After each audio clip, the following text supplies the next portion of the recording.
Great American Ballpark in Cincinnati. The New York Mets play the Cincinnati Reds. Tuesday Night Baseball is presented by Spectrum. And a pleasant good evening, everybody, and welcome to Cincinnati. Gary Cohen, Keith Hernandez with you tonight as the Mets play Game 2 of their series against the Reds. Mets got blitzed last night, 12-0, the largest shutout victory for the Reds ever against the Mets in the 65 years they've been playing each other. Tonight, in the merry-go-round of Mets starting pitchers, Kodai Senga comes back from 7 weeks on the injured list to make the start. Well, Senga's got like 9 lives. He's like a cat. He's back at it again. He has said he's 100% and physically and mentally ready and mechanically ready for this start. So he's been plugged in here. The Mets need starting pitching. He's had a tough time this year. 0-4. He's winless. ERA at 9. This is a big test for him, and the Mets need it. He had a good rehab start last Thursday. The Mets are hoping for more of that, and he's going to have to contend with Eugenio Suarez. You know, Suarez had 49 home runs last year, 3 more in the postseason. He was on the free agent shelf until February when he signed a 1-year deal with the Reds.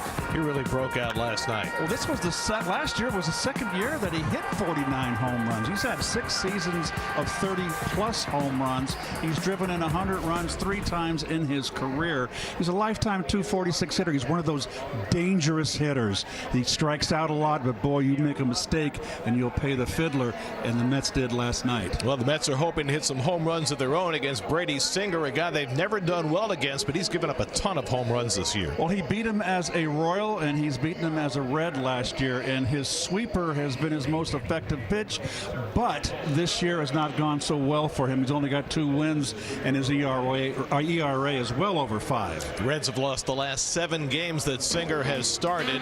Mets try and get even in the series in the Queen City. Opportunity for you to take care of your brain. Supplement your good brain habits with Prevagen. Prevagen for your brain. New York Mets baseball on SNY is brought to you by Jeep. There's only one. By Sterling Optical. Making the right call with Sterling Optical. See clearly and look great doing it. By the New York Lottery. Play today and start imagining your win. And by Toyota. Dear summer, go farther with Toyota. Toyota, let's go places. How many views of the Roebling Bridge do you think we're going to have on the broadcast today? They're crossing the state line right now, Garrett. From Ohio? No, from Kentucky. Kentucky to Ohio. Yeah. It's very exciting for them. Celebrate Pride Night at Citi Field on Friday, June 26th. The first 15,000 fans will receive an exclusive Mets Pride sleeveless jersey. For tickets, go to Mets.com/tickets. Time for the mobile performance. Amidst the morass last night, 3 more hits for Bo Bichette, who has just been tearing it up. On fire and using all fields, line drives everywhere, and hitting the fastball. That's what I like. That's hanging sliders, the one he'll pull. But when he starts pulling that fastball as well, not even Johnny Bench can put down the wrong fingers to get him out. The great Johnny Bench. Poison statuary outside Great American Ballpark, where the first pitch, Mets and Reds, is coming right up. At Sherwin-Williams. Hey. Hi, Joey. How are you? See somebody you know? Joey Votto just said hi. He said, hi, Joe. Just messing around here. Just a meeting of Gold Glove first baseman? We're just talking about how good a player you are, how good hitter you are. You doing all right? You look good. Swinging good? Just a chance meeting in the ballpark, right? Yes. Now,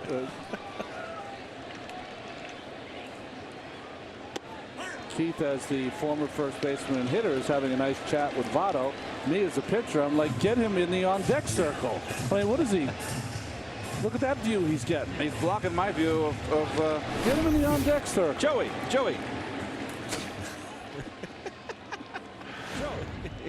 Get left. Keith, did you see how dark your hair was? Yes, I did. Oh my goodness. Well, you know, it's part of the aging process here. You have to accept it. And what did you say? Joey's traveling the world now? He's traveling the world and all over the place. He's really a remarkable guy, very intelligent, and happy for him. You know, he's a Canadian. No bad Canadian. Yeah. On the starting lineup for the Mets tonight. Only change is that Soto's DHing and Melendez is playing left field. Otherwise, the Mets will run out the same unit that left 12 runners on base last night. They had chances to come back when they were down 9-0, but never did. There's the numbers on Brady Singer. 6'4", 218 pounds, 29 years of age, from Eustis, Florida, and his last start was against the Padres. It was one of his few good starts, but seems like everybody pitches good against the Padres. And he misses low with his first pitch to Carson Bench, and we're underway. Bench 1 for 5 last night. Bichette and Soto to follow against the 29-year-old Singer, who played at the University of Florida. He graduated or left Florida after the 2018 season, 2 years after Pete Alonso, which meant that Singer was around when the Gators won the College World Series. In fact, in the championship game in 2017, he struck out 12. So he has been a College World Series champion. College World Series underway right now. Bench scorches one down to third. Wow. And on one hop, Suarez grabs it and throws him out for the first out of the night. That just almost gobbled up Suarez. And we'll segue right into the Cincinnati Red Mohegan Sun defense. There have been some switcheroos here tonight. Sal Stewart moves to first base. Spencer Steer goes out to right field. They've been switching him around. Steer has played a lot of different positions. So has Stewart. Stevenson behind the plate. I can't add any more to that, Garrett. I think you've said all there is to say. Bo Bichette over the last 11 games has 19 hits and 12 RBIs. The last time any Met had a streak like that over 11 games, it was Dom Smith in 2020. 19 hits and 12 RBIs in an 11-game span. Bo had 3 more hits last night. Check out.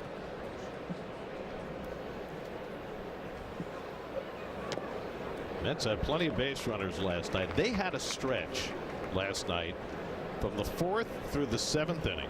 Yes. Where they did not score and left 11 runners on base. 3 times left the bases loaded, once left 2 men aboard. And Dave Freed, our crack statistician, went back and looked. And in the 65-year history of Mets baseball, the Mets had never had a 4-inning span where they had no runs and 11 left on base until last night. The bases loaded 3 times with 1 out and did not score. Bichette grounds one on the left side. Circling it is McLean to make the one-hop throw. Picked out of the dirt by Stewart. And that's the second out. Check this motion out, folks, of Mr. Singer. Look how back quick. Boy, oh boy, and he short arms it too. He comes like a catcher from the ear. That is what you would call a very rushed motion. Basically a sinker slider pitcher. He added a cutter last year. He's never thrown a changeup effectively in the major leagues. Here's Soto. 2 walks last night, otherwise 0 for 2, and he takes a strike. We'll take a look, slow motion. A quick back step towards first base. Really hardly any extra motion. Dart thrower. I like those dart throwers. They're nice to pick up out of the hand. Garrett. Well, Soto likes him too. He's 4 for 10 in his career against Singer. I feel like Gene Wilder and Young Frankenstein. You know, nice grouping. And slider bounced behind first, and that's just foul. Mets have faced Singer twice before, once as a Royal in 2023, and then last year here in Cincinnati, when the Reds took a crucial late season series from the Mets. Singer held the Mets to 1 run over 6 innings in a victory. The Reds edging out the Mets in the end for the last postseason berth in the National League by virtue of winning that series here in September. 2-2 to Soto, and he lays off the slider down. 3-2. Soto's now 3rd in the National League in OPS, 944, trailing only James Wood and Shohei Ohtani. He has been on a great hot streak the last 2 weeks. But he goes down swinging on a fastball away, and Singer's got a strikeout to cap a 1-2-3 first. Kodai Senga heads to the mound. Hyundai starting lineup for the Reds. Nathaniel Lowe, who sat last night, is in as the DH. Not a lot of left-handed bats for this Reds team. Just Bleday and Lowe and the switch hitter Arroyo against Kodai Senga, who has really struggled against lefties this year. Well, there's Kodai's numbers, and he's been batted around, more hits than innings pitched. Look at the walks. He just got all discombobulated, and when things don't feel right with him, he can blow up. Blake Dunn leads off, 1 for 5 last night. Senga's first fastball, a little bit high for ball 1. Carlos Torres behind the plate tonight. He is a hitter's umpire, one of the tighter strike zones, particularly on the knees. And a knee-high fastball for a strike at 97 from Senga. You look at Senga's numbers, as there's the umpiring quartet with Nate Tomlinson, Jacob Metz, and the crew chief Mark Wegner joining Torres. Going all the way back to the beginning of spring training this year, Senga's fastball velocity has not been an issue. In fact, his average fastball velocity this year is the highest it's been in his career. The problem has been throwing enough strikes and getting his secondary pitches to work. Popped up foul off the right side, and that'll sail into the crowd. 2-2 to Dunn. Well, early in spring training, Gare, I saw him.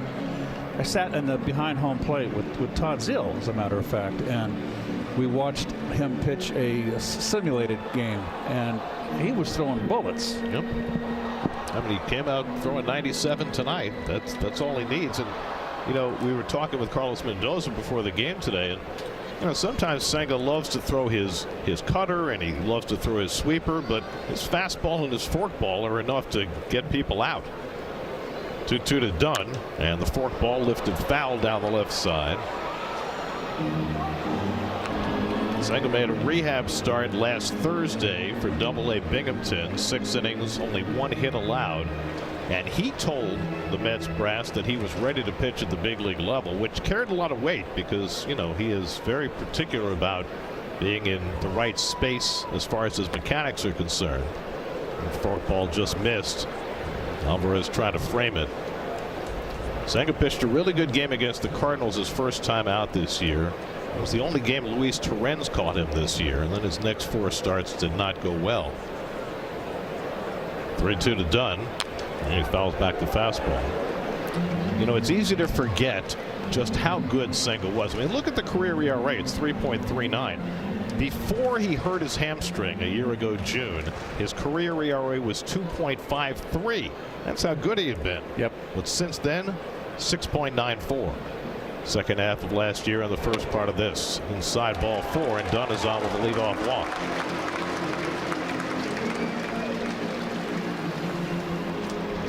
Your Genesis Metropolitan defense.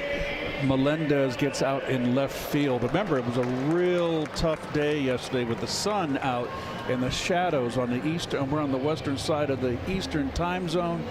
Doesn't get dark till after 9 o'clock. There was a lot of sun and shadow. Well, Melendez is out in left, and there's overcast today, so it's not an issue. First pitch, breaking ball in for a strike to J.J. Bleday. Bleday put the capper on the night for the Reds last night with a 3-run homer off David Peterson in the 8th inning. 13 home runs for Bleday, who hit 14 all of last year with the A's. He's had himself a breakout season. Dunn dancing off first, but goes back as the forkball misses low. Well, Bleday, his home runs, most of them have been off the breaking ball. He got a hanger. Peterson was 1 out away from having 3 scoreless, and it turned 1 pitch, and it's 3 innings pitched and 3 earned runs.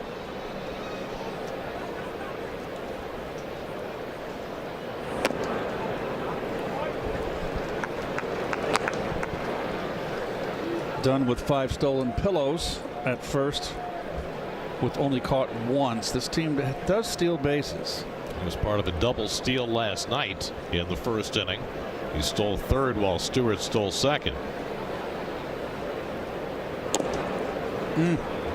That cutter missed. 3 balls and a strike to Bleday. And there's that borderline knees. I thought it had the knees. It might be low. Alvarez challenging the call. It's going to be close. And it is a ball. So the Mets lose a challenge in the first inning. This is a big problem. Keeps on happening. Yep. ABS powered by T-Mobile. I mean, it's early and there's just no need. You just got to be sure if you're going to use these challenges early in the game. Okay. The Mets have not been disciplined about that. See if they run. Dunn. Very short lead for Dunn. Sal Stewart on deck. Nope. And Bleday takes fork ball down for ball 4. Interesting call there. 3-1 ghost fork. And so Senga has walked the first 2, putting himself right in the soup. Well, we saw this yesterday too, last night, Gary, which got Tobias Myers in trouble. He was having difficulty getting his breaking ball over and making a split finger or a slider, a secondary pitch, behind an account, and it got him in a world of trouble. So now Sal Stewart is playing first base tonight after DHing last night. He went 1 for 4, drove in a run. 22-year-old rookie. Oh boy. Takes the first pitch down for ball 1. So Senga picking up right where he left off. His last outing April 26th against the Rockies, when he walked 3 batters in 2 2/3.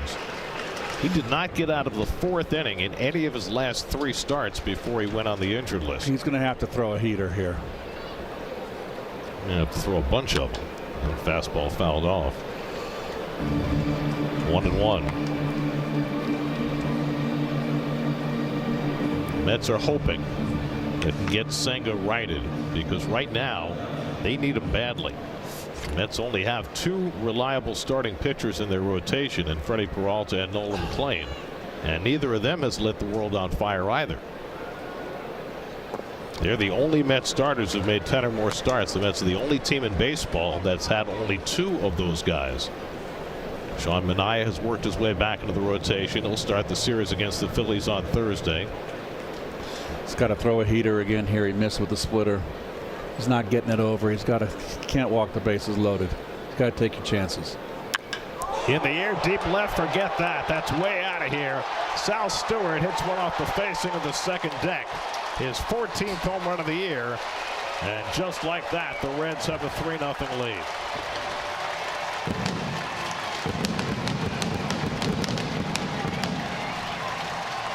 Second straight nightmarish first inning for a Mets starting pitcher. Myers gave up 3 in the first last night, and now Senga gets ambushed for 3 in the bottom of the first tonight. Well, he didn't get ambushed. He got himself in trouble with the 2 walks to lead off the ball game, and then fell behind, not getting his secondary pitches over. Got to come with a fastball, and that's right down the pipe, and that was a no-doubter right off the bat. So now Nathaniel Lowe, who sat last night, back in there today, having himself a bounce-back season. Struggled with Washington last year, a little bit better with Boston late in the season last season, but having a much better year this year. Senga misses inside with the fastball, 1-1. Well, fastball count, fastball hitter.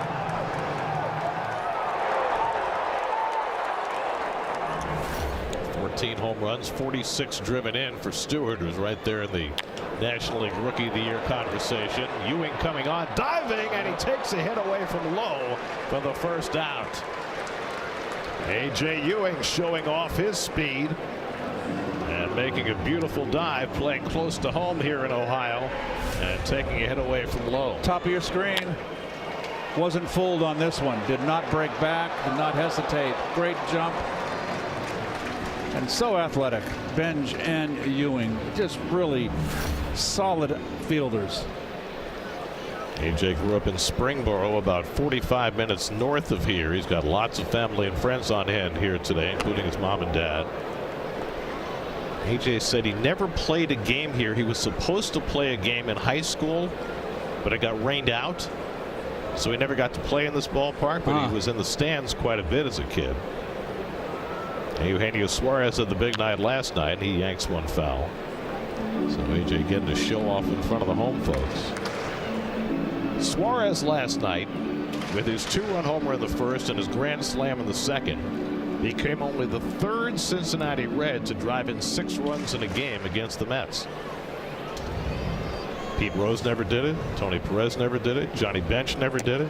Well, Pete Rose wasn't an RBI guy. It's surprising that Joe Morgan hadn't done it. Tony Perez, Johnny Bench, Adam Dunn, Barry Larkin. I mean, there were plenty of guys who could have, but the only three who ever did it were Brandon Phillips in 2007.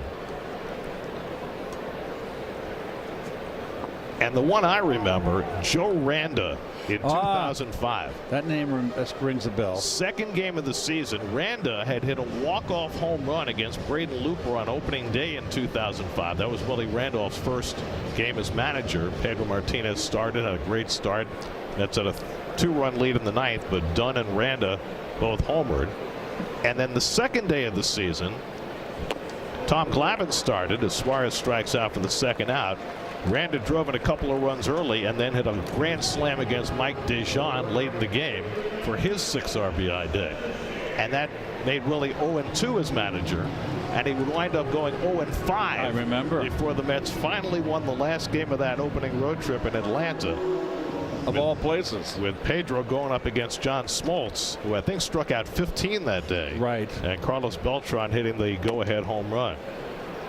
That was the first game that Smoltz started coming when he was a closer for all those years, wasn't it, Gary? And he pooped out, if you remember. Well, he was great for 7 innings. Yep, and they didn't want to pull him because he had a chance for the record. Spencer Steer in a deep slump right now, 1 for his last 29.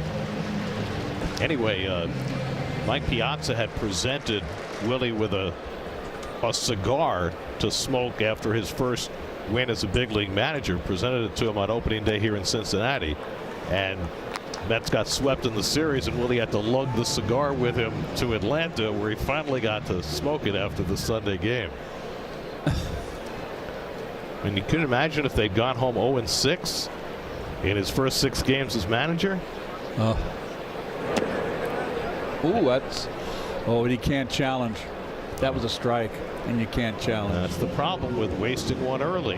Now you put yourself beyond the 8 ball. Remember, I told you that Carlos Torres, very small strike zone, particularly at the knees. 3-1 to Steer with 2 out.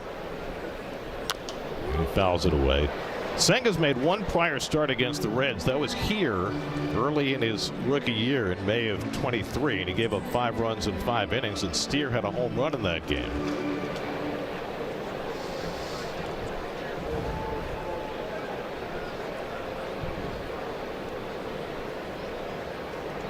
And Steer, it's one deep to left center. Back in the gap goes Ewing on the warning track. He calls, he jumps, it's gone. Ball kept carrying Spencer Steer with his 11th home run of the year, and it's 4-0 Cincinnati.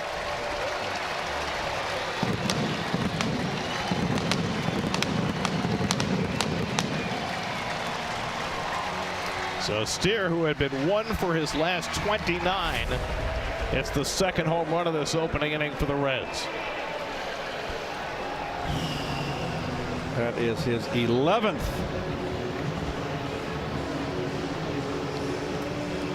Well, you had that one pitch that was a strike, and that's going to get a call to the mound and the interpreter.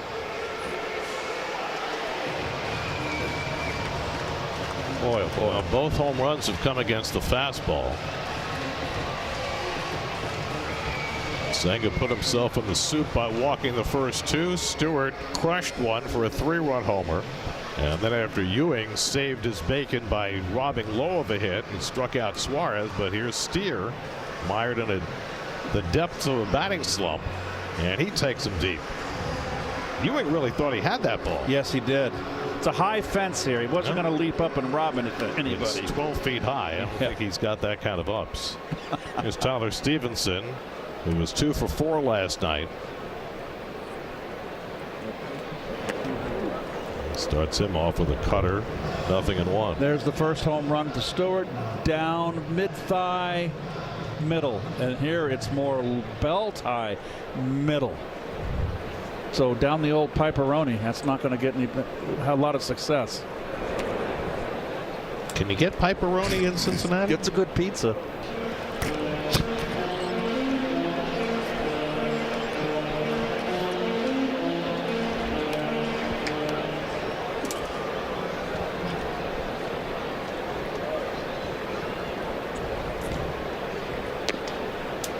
Well, the Mets have tried to plug gaps in their rotation with hope the last 2 nights, and that hope has fizzled quickly in both instances. With Myers last night and with Senga tonight.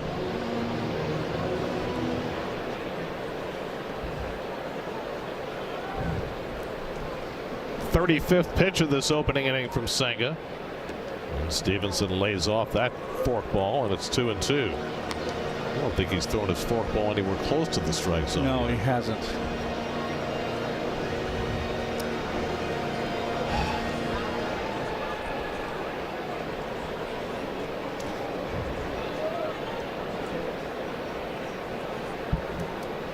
Two to Stevenson, and he struck him out with a forkball, and that finally retires the side, but not before the Reds put up 4 in the opening inning on home runs by Stewart and Steer. Mets find themselves in an early hole for the 2nd straight night. Down 4-0 as we go to the 2nd. Jared Young will lead off against Brady Singer. The Reds have lost the last 7 games that Singer has started. It's off to a good beginning in this one. He got the side in order in the 1st inning. Jared Young takes fastball on the inside edge for a strike. Young 0 for 3 last night, just 1 for his last 14, so he has cooled down after a very hot start coming off the injured list. He's starting to chase a little bit, swing at pitches up in the strike zone, and he needs to lay off that pitch. Look down in the zone where he loves it. Swings over the top of a slider, and it's 0-2. A.J. Ewing on deck, and then Marcus Semien. Against Singer, we mentioned the problem Singer has had with the home run ball this year. It's really a only this year phenomenon. Last year, in 32 starts, he allowed 19 home runs across 169 innings. This year, already 17 home runs in 61 innings. Backhanded by McClain, and he throws out Young. And today, Singer is so far keeping the ball on the ground. I mean, it's amazing to see Jameson Taillon at the top of the list, considering he was hurt part of the season. Well, you can Ryan Nelson, I think, who beat the Mets in Phoenix earlier in the year. That's not a surprise because he throws that high fastball. And that's a great run hitter's ballpark, just like this one is. Now Ewing, who's already contributed with his glove. AJ was 0 for 3 last night in his first game in his home state ballpark. Swings and misses at a first pitch slider, 0-1. I didn't realize that AJ's all inked up on that right forearm.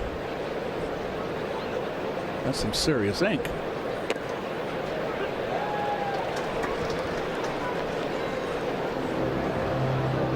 Okay, it's a lot going on there. Got some birds. Actually, it's very artistic. It's not a cheapo. And on 3 pitches, he's struck out by Singer, and there are 2 down. I hate to see Ewing or Benj taking fastballs for a called 3rd strike. They should be looking fastball and set on fastball and adjusting. They're both good enough hitters to do that. They do not need to look. If where's up and in, maybe he just got beat inside. I'll give it the benefit of the doubt. Now Marcus Semien takes his fastball for a strike, and Singer's coming right at people.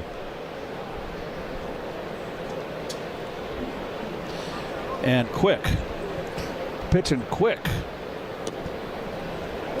And quickly ahead on Semien with a couple of fastballs taken for strikes, 0-2. As you're an everyday player for both sides, you like guys throwing strikes and working fast. You got a 12:40 game tomorrow. It's an early day. Who do you think's more worried about that, them or you? Oh, I'll be fine. I don't have to hit. No, you just have to opine. Early opining. Oh, strike 3. And Semien's going to challenge the call. Oh, and if he loses this, the Mets are out of challenges for the rest of the game. Oh, it's a strike. I'm sorry. Oh, that's awful. I think it's 2 out and nobody on. It's a strike. But even if it's a ball, it's a terrible use of a challenge, and it's strike 3, and the Mets are out of challenges for the rest of the game. Oh my! This has become an absolute epidemic for this team. Make the right call with Sterling Optical. See clearly and look great doing it. Out of challenge. Home second inning. Matt McLain leads off against Kodai Senga, who tries to get settled in after a rough first inning. Well, can't let this game get out of hand like last night. Remember, you got a Reds pitcher with an ERA coming in at 5.61. McLain was on base 3 times last night, 2 walks and a hit by pitch. 8, 9, and 1 in the order for the Reds. McLain, then Edwin Arroyo and Blake Dunn. I just get the feeling that Senga is getting a little upset with the close pitches not being called strikes by Carlos Torres, who's a hitter's umpire. Well, you can't challenge the calls anymore. We have to talk about this, Keith. This is flied out to right field, and Benj has it lined up. And McLain retired 1 away. I mean, it's a relatively new rule. Everybody's still getting adjusted 2.5 months in. But the Mets night after night are wasting challenges in low leverage situations early in games. You know, very surprising Simeon, the veteran, doing that. You know you already lost one. Take the strikeout. It's the first at bat. And while it was a strike, Alvarez has not been good calling, challenging, and he's the catcher, has the best view. Edwin Arroyo pops one up in foul ground. Beatty hoping for room. He has it. 2 out. So, yes. I mean, at some point, the manager has got to address this, doesn't he? I would think that the manager would have to say, I mean, for me personally, it's no one makes a call unless there's a bases loaded early. The catcher is the one that makes the calls because he's in the crow's nest. 2 out and nobody on now. Blake Dunn, who walked and scored in the first inning. Well, here's an optimistic note. The last time the Mets gave up 3 or more runs in the first inning in back-to-back games was in 2021. They won. They won both the games. Well, we'll see if they can come back and Senga can hold the fort. It was July of 2021. They gave up 6 runs in the first inning against the Pirates and came back to win 7-6. And then the next day they gave up 4 runs in the first inning to the Reds, and the Mets came back to win 15-11. So maybe it's one of those days. 2-0 to Dunn. And 3-0. So Senga with a chance for a 1-2-3 inning immediately falls behind the leadoff hitter Dunn. Well, what I'm seeing right now with Senga, what's alarming is that he's not even close with his slider. He's really off with his secondary pitches. And he's been hurt. Both home runs were having to be in a fastball situation, and they clobbered him. Although that first fastball was a sinker, which is a pitch he doesn't throw very often, and it wasn't particularly well placed. Down the middle. Yeah. After falling behind 3-0, he challenges Dunn with a couple of fastballs and gets back to a full count. Dunn's another guy right here. I've seen it. Enough of him. He can't lay off a up and in fastball. He should just discipline himself to take that pitch. It's not a high percentage pitch for success. He's a hacker.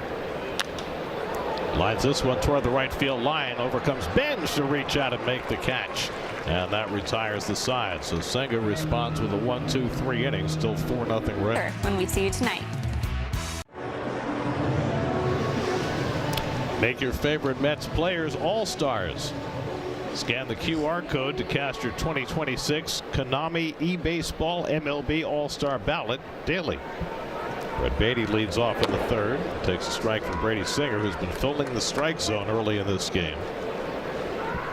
Singer's retired the first 6 with 3 strikeouts.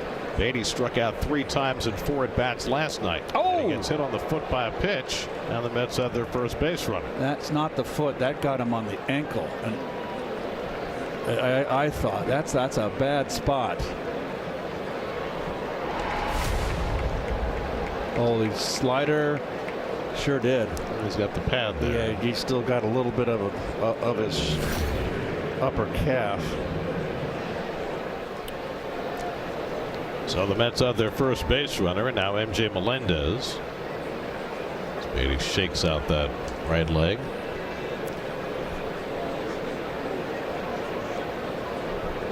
Melendez playing left field tonight after DHing last night. He struck out and walked in his only 2 plate appearances last night. So the Singer pitching off the stretch for the first time. And Melendez fouls one off his foot. So we just saw the Braves over the weekend, and they were without their Rookie of the Year catcher, Drake Baldwin. Baldwin came back tonight from an oblique injury.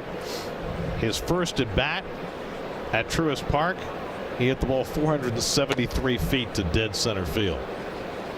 That's a big time player. He's the one guy they really missed offensively in that lineup. That young man has really burst on the scene. And so we'll see the Braves in Atlanta weekend after next for a 4-game series. There's a double play ball. Arroyo to McLean, back to first, not in time. Melendez beat it.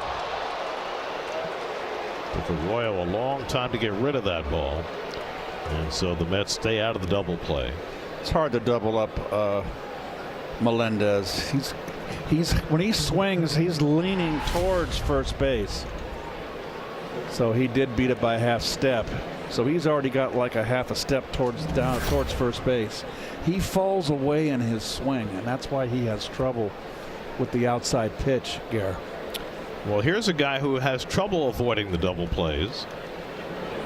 Francisco Alvarez is grinding into double plays this year at what has to be a record pace. With the injury that cost him a month, he's only had 130 at bats, and he still leads the league in grinding into double plays, 11 of them.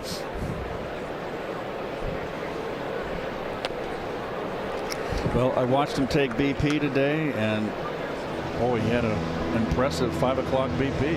Hit a lot of home runs, a lot of fly balls. This ballpark can make you feel good if you try to hit home runs in batting practice. Ball just flies out of here.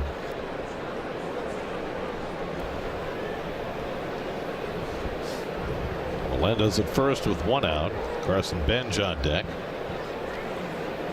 And Alvarez takes a fastball high, 1-2. So while the Braves get Baldwin back and they lead the Giants 2-1 in the second, the Phillies are mauling the Marlins 8-0 after 4. It's Jesus Luzardo for the Phillies tonight. Which will miss him over the weekend. That's lined into left field, and Alvarez has a base hit. Melendez to second. He'll stop there as Blade scoops it up. So the Mets have their first hit. It comes from the number 9 hitter.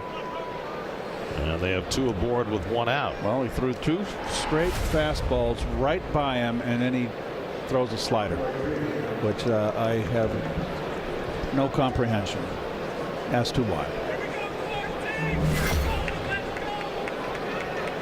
So now a chance for Carson Bench. Bench grounded out to third base his first time up. Big hole on the left side for him. He not only grounded out to third base, he just about ate up Suarez, who's playing on the cut of the grass again. He hit a bullet right at Suarez.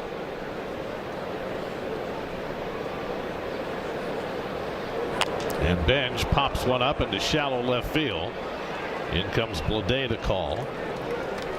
2 out.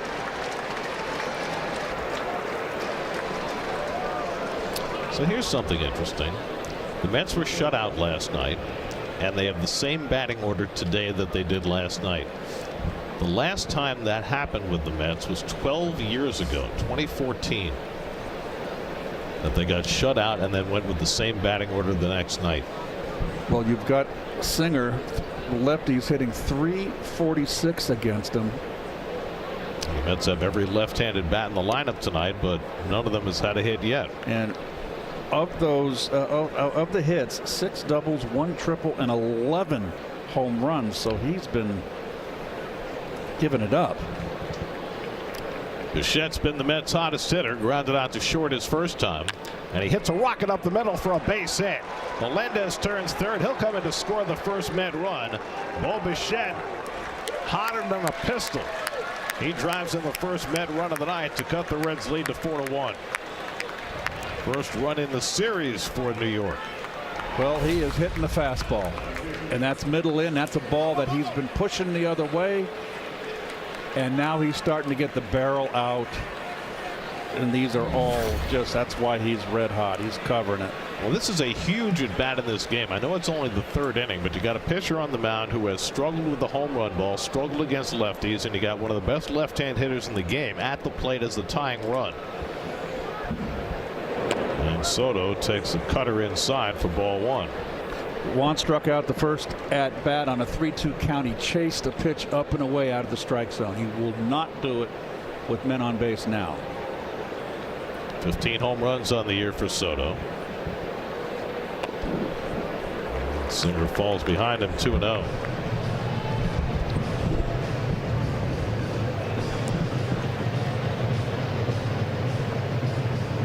Soto has 4 hits and 11 career at bats against Brady Singer. And he takes the slider down, and now it's 3-0. Might as well walk him. Well, you know he's got the hit side, but he's not likely to throw him a fastball, you wouldn't think. Jared Young waiting on deck. Well, he could and just make it a ball. Yeah. And take your chances with Young.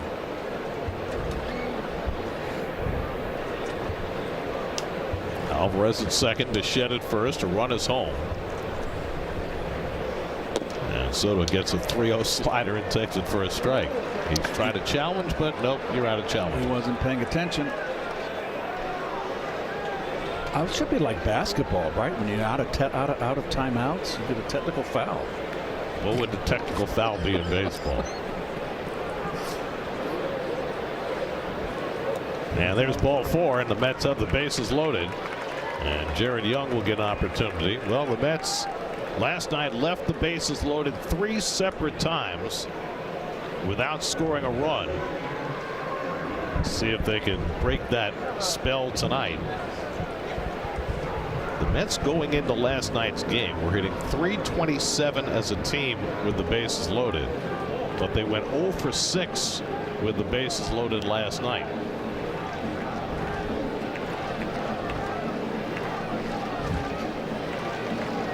Well, we'll see if they can break the charm here.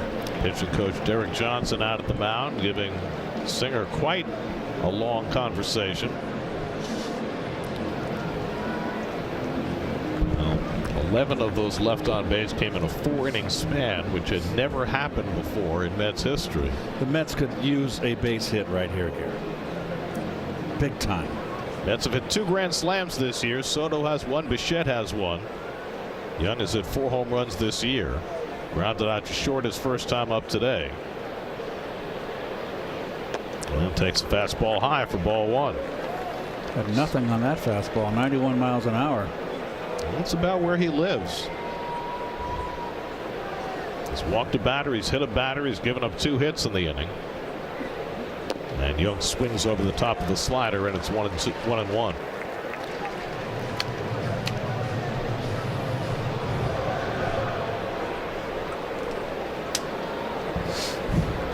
Alvarez at third, Bichette at second, Soto at first with 2 out. And Young takes a fastball up and away, and it's 2-1.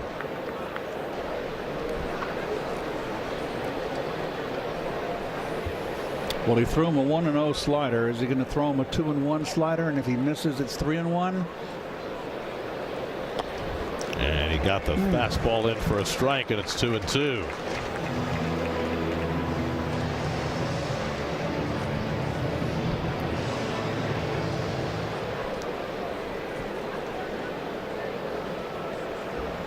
Bases loaded, 2 out, 2-2 to Young, and the slider pulled foul.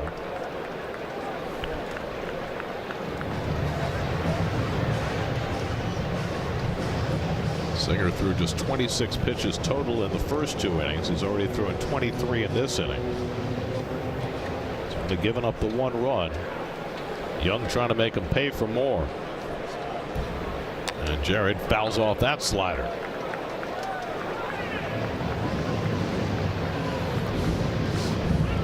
This is where Singer's lack of a changeup really comes into play. Yeah, everything's flat too.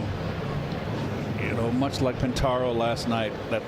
He had the flat breaking ball. It's very similar. Seventh pitch of the at bat coming to Young. And Jared pops one up into shallow center. McLean backpedaling. And that retires the side, and the Mets leave them loaded for the fourth time in this series. 4-1. Or convenient. Around the Majors presented by Spectrum. You know, when they banned the shift a few years ago, they thought it was going to have a positive impact on batting averages, but that has not been the case. Both these teams tonight, the Mets and the Reds, are hitting .229 as a team. And batting averages have sunk to their lowest level since the year of the pitcher back in 1968. Power, walks, strikeouts. That's what the game's become all about. J.J. Bleday, and this Reds team really exemplifies that. They are a 3 true outcome team. 4th in the league in home runs, 5th in walks, 2nd in striking out. And the first inning was a classic example of that. They had 7 batters come to the plate. They had 2 walks, 2 homers, 2 strikeouts. Yesterday's game was a classic example of that in the first 2 innings. A grand slam and a 2-run home run. Yeah, all that was missing was the strikeouts. Just well, they struck out twice. Yeah. Could have used a little more of that. So 6 of the 9 runs were via the home run. Right. 1-2 to Bleday, who walked and scored in the first inning. Fouls off Senga's fastball. Senga gave up the home runs to Stewart and Steer in the first inning. Negotiated a 1-2-3 second. Now getting the 2, 3, and 4 hitters in the third. Bleday, then Stewart and Lowe.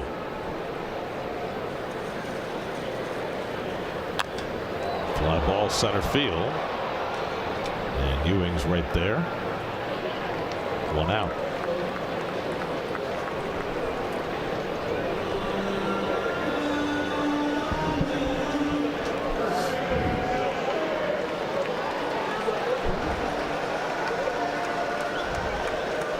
Here's Sal Stewart. He hit a bomb of a 3-run homer his first time up, his 14th. 46 RBIs for the 22-year-old rookie.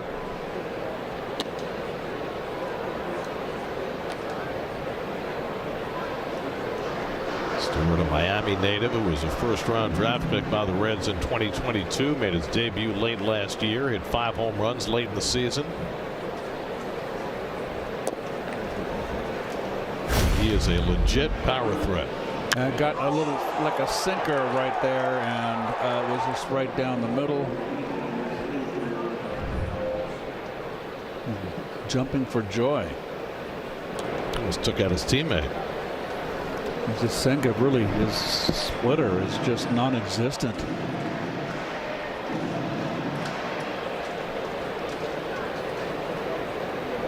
Behind on Stewart, 3-0 with Nathaniel Lowe on deck.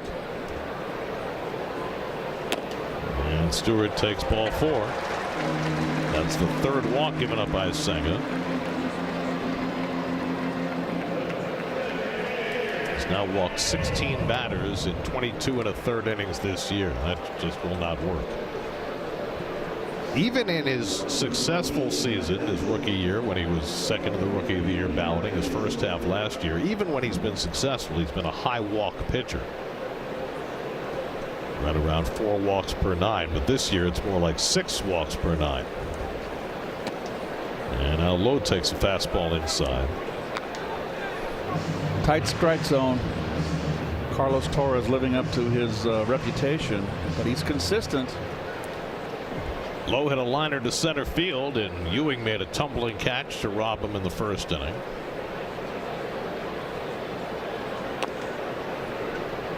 Cutter catches the inside corner, a ball and strike. I just realized right here, this is like when I played. It's a nice crowd tonight here. Very nice crowd.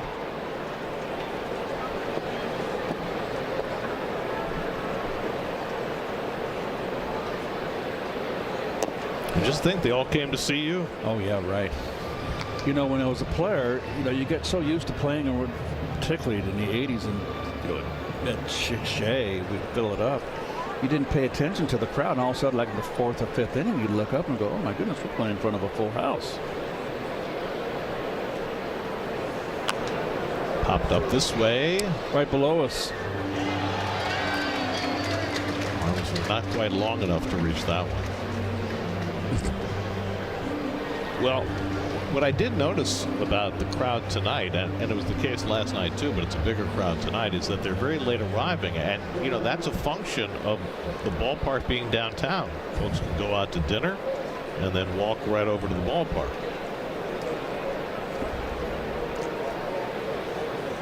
And when all the plans for Willets Point get completed with the casino and the hotels and all The grills. Right. I mean, it's going to be a few years, but at some point you're going to have that same ability at Citi Field to be able to go to other activities and then walk over to the ballpark.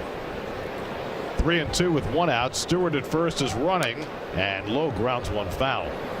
Well, they want to make it a place of a destination, and before, it's at Shea and now Citi Field. The only reason to come there is to come to a baseball game. Well, unless you need a tire or a transmission or something. That's true, or an oil change, or go look for your stolen car.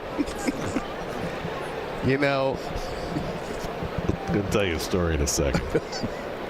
Probably shouldn't have said that.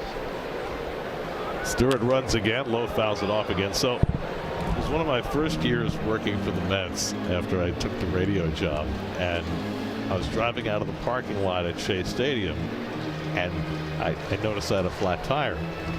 So we're right there. So I go across the street to one of the establishments there, and I get a new tire, and the guy charges me $3 for the new tire, which really should have been my first moment of trepidation. Another foul ball.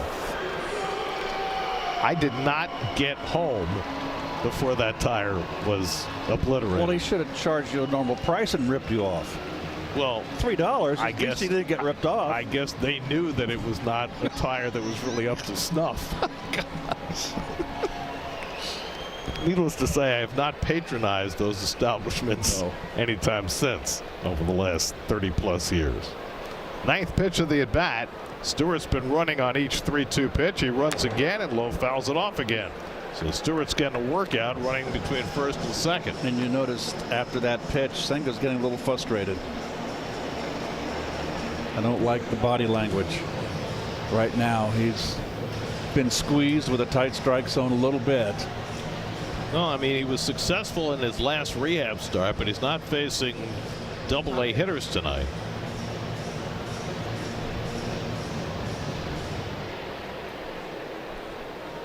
This will be the 10th pitch of the at-bat. And this time Senga throws over as Stewart was jumping around.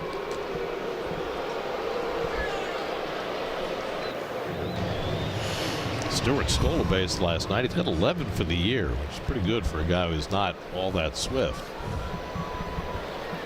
Seems like a pretty well-developed player at age 22. Oh, boy. He's running again, and it's grounded foul again. 5 in a row. He could have got picked off there. It's 3-2. You don't want to. If you get picked off, that's a cardinal sin.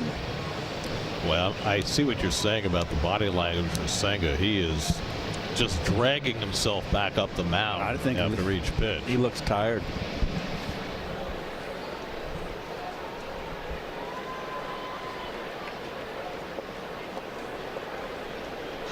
Now pitch number 11 coming to Nathaniel Lowe. Stewart runs, strikeout, throw him out.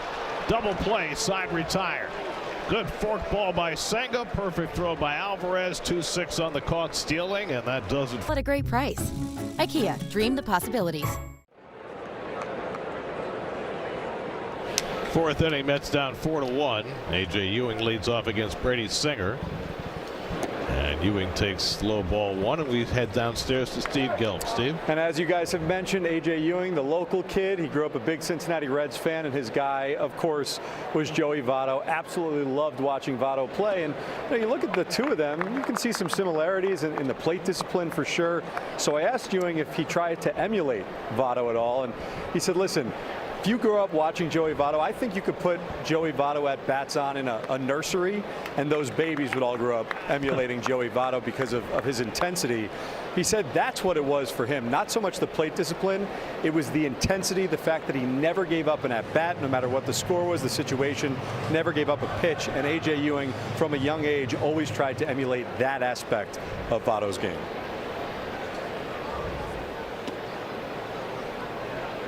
All of a sudden, Singer is not getting a little tail on his fastball, which means he's dropping a little bit of velocity. He was straight in the first 2 innings. And there's a 3-1 take on a fastball again, which I don't like to see from a young hitter. 3-2 to Ewing. Bites off the fastball. Marcus Semien on deck, and then Brett Beatty for the Mets in the 4th after the Mets got a run back in the 3rd, but then left them loaded. Mets have left the bases loaded 4 times in the first 12 innings of this series.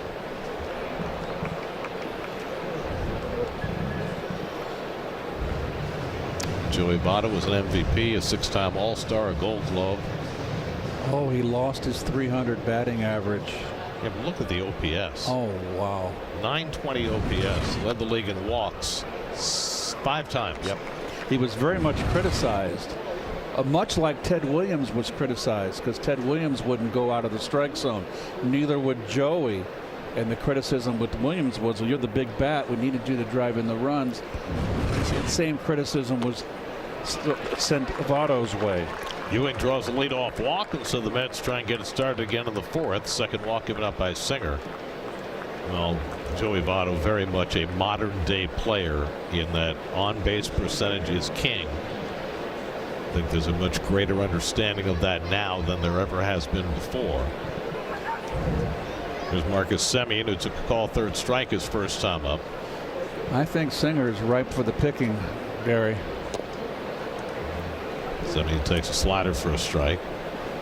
No, he called it a ball. Did he? Yes. I thought he put up his right hand. He pointed. He did, but it was a point. I don't know why. Okay, thank you, Keith. That's a strike.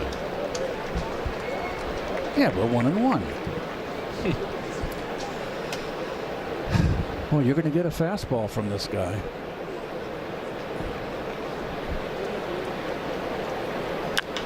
Fly ball center field. Dunn eases over. And retires Semien 1 away. Just got under that. Joey Votto 9 times in his career had an on-base percentage of 416 or higher. And he was something else. 9 times. Yes. How many times did he hit 300? 7 times. Yep. So I wonder, I would ask him if I ever saw him again, does it really stick in your craw that you lost your 300 career batting average? It sticks in mine. Al Kaline too, you know, right at the end of his career. By the way, Kaline's name came up yesterday because the Tigers' Colt Keith hit 3 home runs last night and became the 2nd youngest Tiger ever to hit 3 in a game. And the record, the Tigers' record for youngest to hit 3 home runs was Kaline, who was only 20 years old in 1955 when he had a 3 home run game. Well, his rookie year, he led the league in hitting, correct? Am I correct? I think you're right. Yes. At age 20, that was that year. Heck of a right fielder, too. Great arm. And that one nicks Beatty, and he is hit by a pitch for the 2nd time.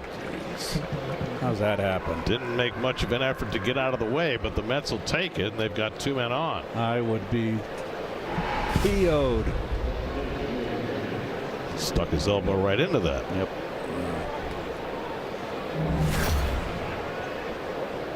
It's like, I know some pitchers that maybe if you did that, they'd hit you the next time. Well, especially wearing the elbow guard. Yep. So now the tying run at bat for MJ Melendez, and he takes a slider for a strike. There's a pitch that was. Well, MJ has a gripe there, but they have no more challenges. Alvarez wasted one on defense in the first, and Semien wasted one on offense in the second, and the Mets have been out of challenges ever since. Melendez takes up and away, didn't swing. 1 ball, 1 strike. It's been a hard-working couple of innings for Singer after he went perfectly through the first 2. He's playing with fire. Keep in mind that the Reds bullpen is incendiary. Since May the 1st, going into last night, their ERA for their bullpen was 6.30. Now they got 4 scoreless out of the bullpen last night in a lopsided game, but they are missing some very important pieces in that bullpen. Emilio Pagan and Graham Ashcraft and Pierce Johnson are all out. And Melendez strikes out on the slider. And that's the second out of the inning. 4th strikeout for Singer. Completely fooled Melendez on that breaking ball. Back door. No rotation of the hips.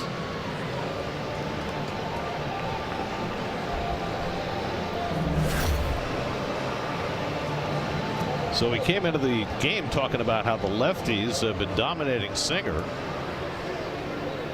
But so far the lefties don't have a hit against them. The only 2 hits belong to Bichette and this guy, Francisco Alvarez, who singled to left his first time but chases a slider on the first pitch in this at bat.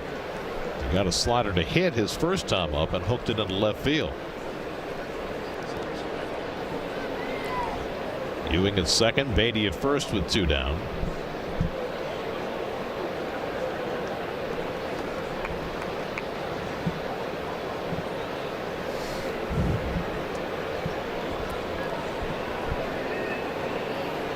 Alvarez now 5 for 19 in the 6 games since he came off the injured list. Takes fastball away, 1-1.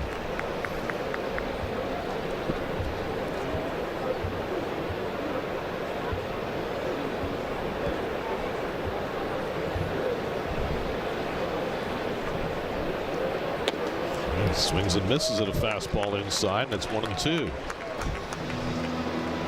Singer does not throw hard, but he's gotten his share of swings and misses with that fastball. Well, when he's up and in, he's been effective. Now he's ahead on Alvarez, 1-2.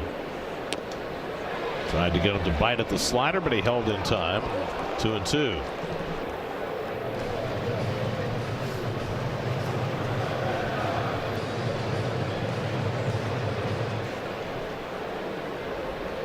Two out, 2 on, 2-2 to Alvarez.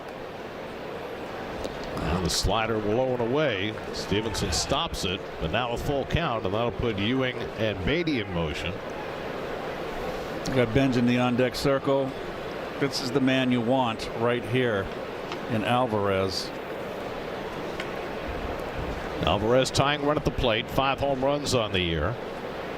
Runners get set to go. And that's outside, ball 4, and they're loaded again. Now the Mets have been really great at loading the bases. They've not been so great at unloading the bases. Carson Benj will try and change that narrative. Boy, they got Singer on the ropes. 5 times now in the first 13 innings of this series, the Mets have loaded the bases. They have yet to bring a run home from any of those bases loaded situations. Benj is grounded out and flied out tonight, 0 for 2, and takes a slider at his feet for ball 1. So Singer has painted himself into a mess with 2 walks and a hit by pitch in this inning. He's only given up 2 singles in this game, but he is in a vulnerable spot now. And Benj takes a cutter on the inside edge, 1-1. Tying runs on base.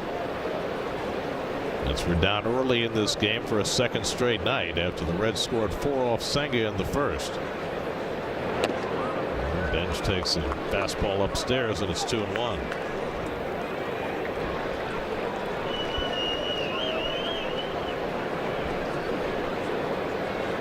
Singer threw 25 pitches in the third inning. He's thrown 28 already in this inning. About to throw his 80th pitch of the night with 2 out in the fourth.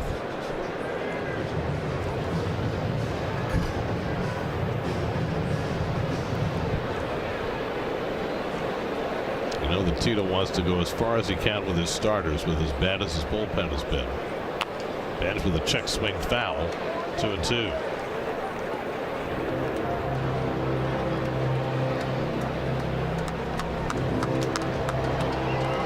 Cable cam. Love the cable cam. I do too. All right. Ewing at third, Beatty at second, Alvarez at first with 2 out. 2-2 coming to Carson Bench. And he whacks one foul.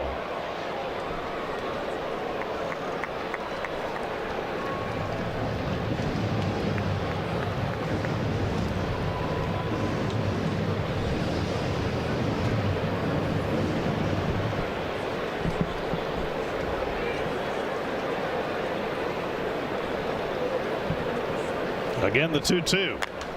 High fly ball, right field. Coming over toward the line is Steer.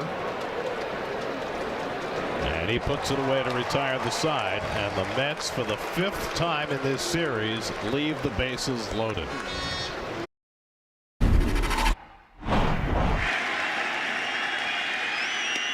Strike 3 call. And Malicki, in his 279th game, gets his first complete game shutout. It was on this date in 1997, the first ever regular season meeting between the Mets and the Yankees, and Dave Malicki etched himself into Mets history forever. He did. With a complete game shutout at Yankee Stadium, striking out Derek Jeter to end it. And the best part about it was, when the game began, there were probably 30,000 Yankee fans and 20,000 Met fans. And at the end of the game, because it was 6-0, there were about maybe 1,000 Yankee fans and those 20,000 Met fans, and they owned the place for one night. Yes, they did. That spiked curveball that Malicki threw. And a great guy. Yes, he was. And that was his pinnacle moment of his major league career. Kodai Senga facing Eugenio Suarez and throws that slow curveball to start him off. First one of those he's thrown tonight. He's just had trouble with his second splitter and his breaking ball. Got to strike him out, throw him out, double play to end the third. Trying to keep the Mets around in this game and wait for them to at some point cash in their opportunities. I mean, I don't know about you, but to have this many bases loaded chances can be depressing and not come through in any of them is rather remarkable. 13 times the Mets have come to bat in this series, and in 5 of the 13 innings they've loaded the bases and have not scratched out a single run out of any of them. It's very frustrating. Suarez struck out his first time up. Spencer Steer on deck. Suarez pounds forkball into the ground, and it's 2-2.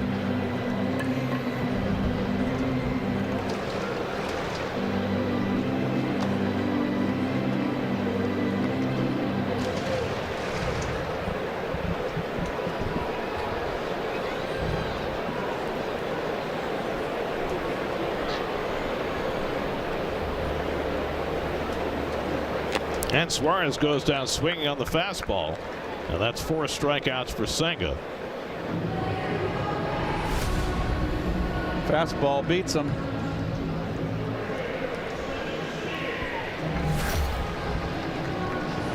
You're wondering, Senga threw as many as 91 pitches in his rehab starts.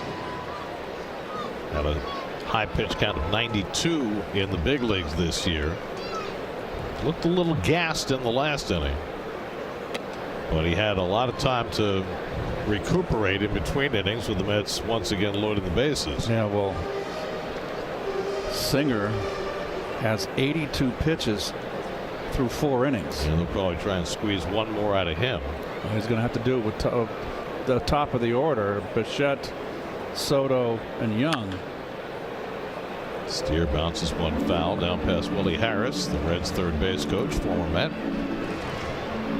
Steer lifted a home run to left center in the first inning, his 11th of the year, just his second hit in his last 30 at bats.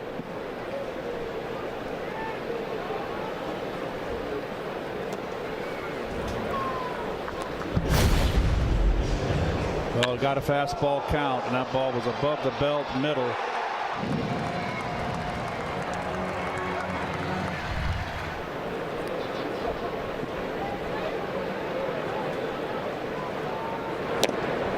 It's a good fork ball.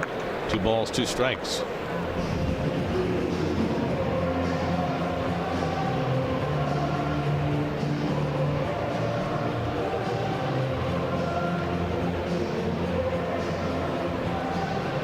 Spencer Steer was a teammate of David Peterson's at the University of Oregon. Multi-positional player. The fastball misses high, 3-2. Steer's playing right field tonight. He played first base last night. He can play second. He can play third. Tyler Stevenson on deck. Down for ball 4, and that's 4 walks and 3 in the third for Senga.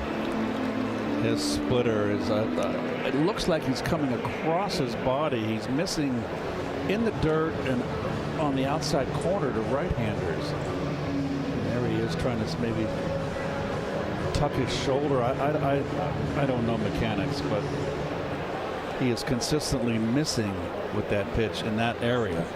As Tyler Stevenson has struck out on a good forkball his first time up, and he starts him off with a slider for a swinging strike.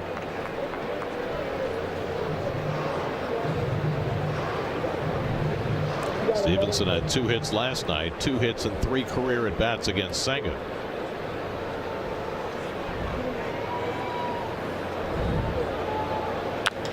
Lifted in the air to left, and Melendez is right there, barely has to move for it. 2 out. So Stevenson is retired, and now Matt McLean. So Senga hasn't given up a hit since the 2 home runs he allowed in the first inning. Trying to keep the Mets around in this game, give the Mets a chance against what should be multiple cracks at that Cincinnati bullpen.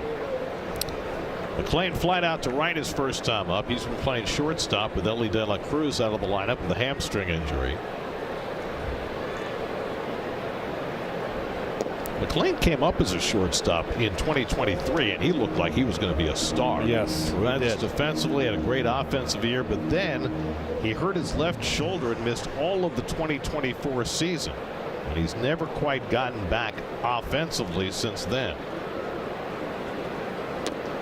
Moved to second base with the emergence of De La Cruz, but getting a chance to go back and play shortstop with De La Cruz hurt. Ellie should be back by the end of next week, they think. Ciano Perez, first man up in the Mets bullpen. His final game of the season against the Reds is tomorrow afternoon. 0-2 to McLean. And he struck him out with a fastball. So 3 straight zeros for Senga. He's got 5 strikeouts on the night. That's down 5.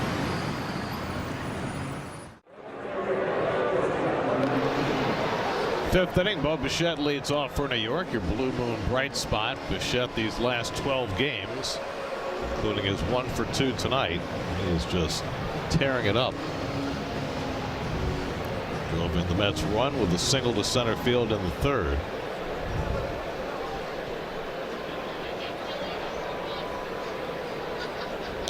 It takes outside from Brady Singer as we start the 5th inning. Singer's had 2 laborious innings in a row. I'll say 56 pitches in those 2 innings after 26 in the first 2 innings. And quickly behind him, Bichette 2-0 with Soto and Young to follow.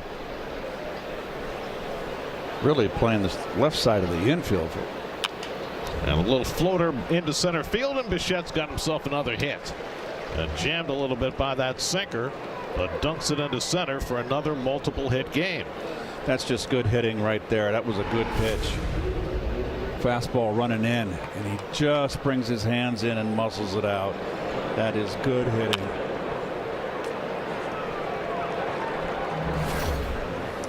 So the Mets have the leadoff man on for the third straight inning, and now Soto, who drew a walk his last time up, struck out his first at bat.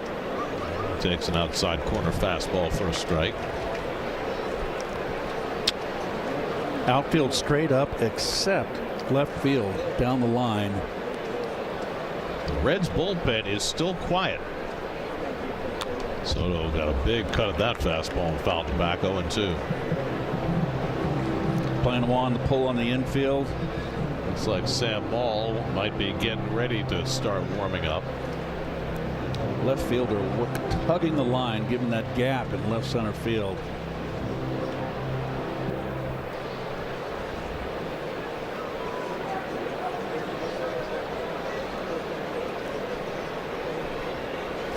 Soto's already walked 3 times in his first 6 plate appearances in this series. This time, though, he's down 0-2. Back to a slider, misses. 1 ball, 2 strikes. You notice Juan chokes up all the time on that bat. Around a 1-inch choke up. Some ugly numbers for the Mets once they get people on. And Soto goes down on strikes. Second time he's been struck out tonight by Singer. He's got 5 Ks on the night.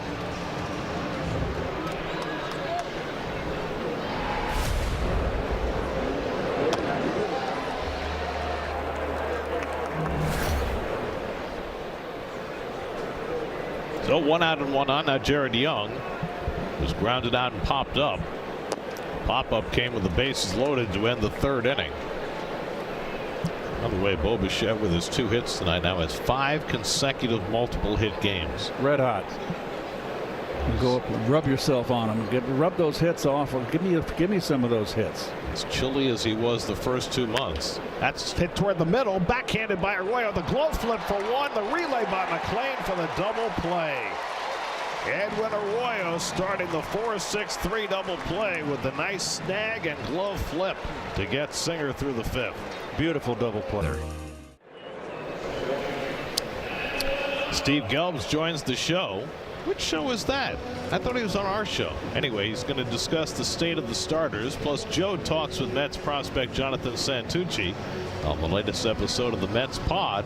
Subscribe and listen wherever you get your podcasts. Steve's moonlighting, huh? He does that every now on occasion.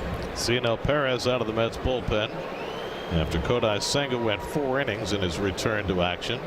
Edwin Arroyo turns around about right-handed, bluffs a bunt and takes a strike. Cionel last pitched on Sunday. Went 2/3 of an inning against the Braves. Should have been a full inning, but an error behind him cost him a chance to finish an inning. And Arroyo slugs one down the left field line. That's going to go to the corner. And Edwin Arroyo has his first major league extra base hit.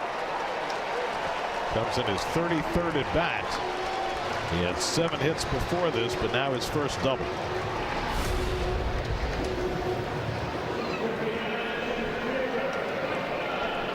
Turned on that pitch in.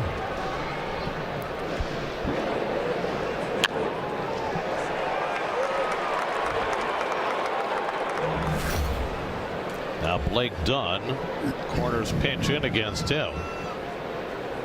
And Dunn does square, gets the bunt down fair. Alvarez going to have to go to first, but Semien was late covering. And everybody's safe. Marcus Semien got caught in no man's land as Dunn laid down that bunt. And Alvarez had no choice but to put it in his pocket. Oh, there's the bit. Oh, he was so far up the middle, Gary, he can't get there. I mean, you've got the corners playing for the bunt. I don't understand why Semien was positioned where he was. There's no way in high heaven that he could get there. So it's a bunt hit for Dunn and a mess for Perez. First and third, nobody out for J.J. Bleday. Bleday has walked and scored a run, flied out 0 for 1.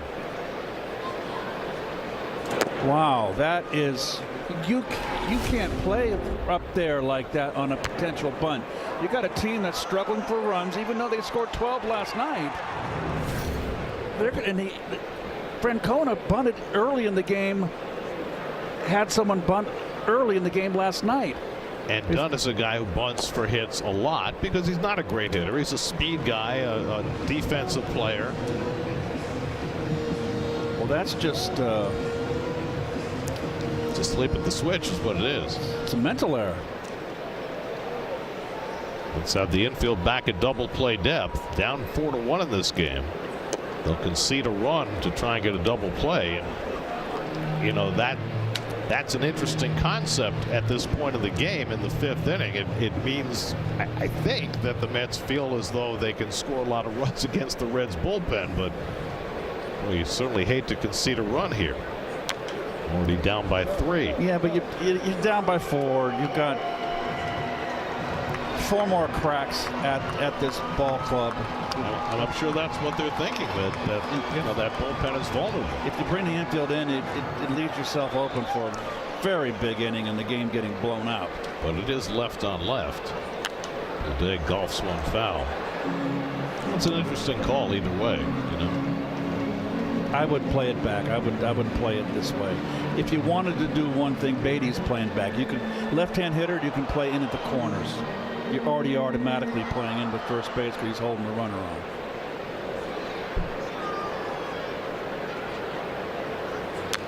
Well, the bottom line is what Perez needs is a strikeout. But Bleday hanging in there.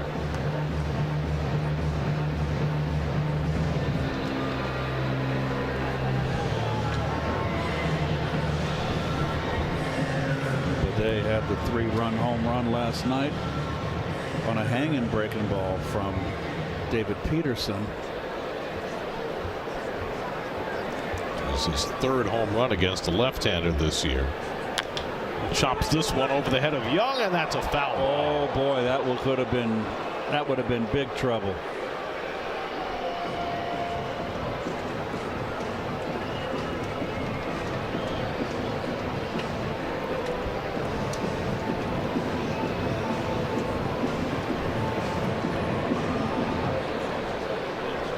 Cionel Perez making his 7th appearance for the Mets. He was with the Nats earlier this year. He's been much better so far with the Mets.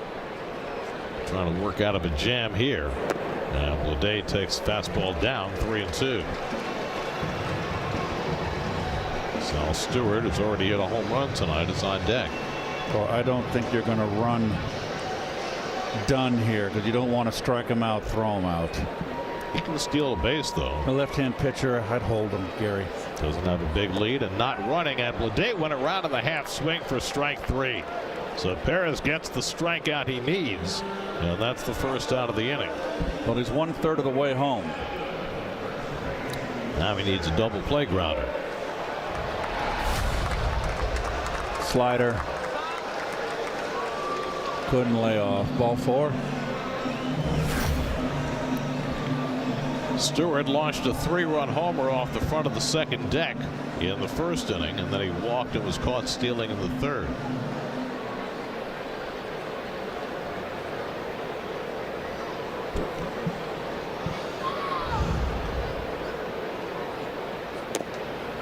This is a Reds team that all season long has struggled with men in scoring position. Didn't bother them last night. Remember, Stewart punched that base hit in the 2nd inning, an RBI single to right field, and he's got a big opening on that right side of the infield. Perez comes inside, 2-0. That is, you can drive an an aircraft carrier through there. Well, actually, not drive, sail. Well, you need water to do that. Actually, and then we'd have a rain out. Steam through that hole.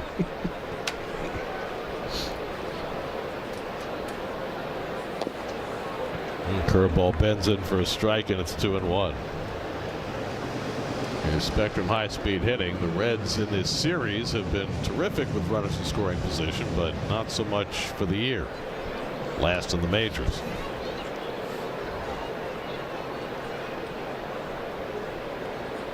And Stewart takes a fastball for a strike, and it's 2-2.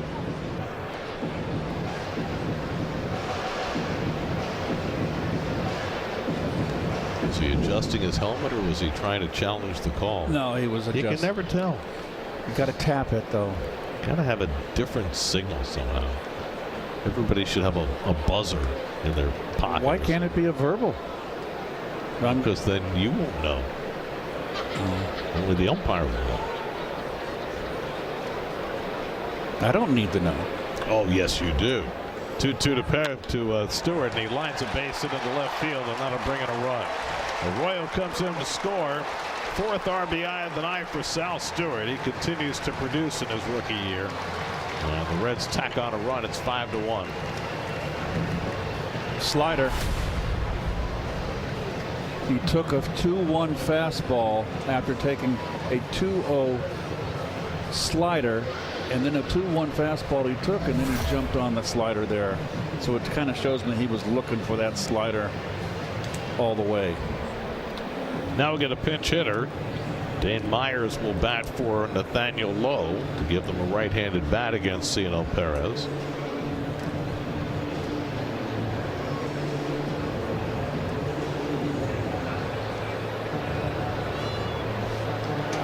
Austin Warren next man up in the Mets bullpen. So the Reds get back that run, looking to add on. Myers spent the last 3 years in Miami. First year with the Reds and having a decent season. Mostly facing left-hand pitching.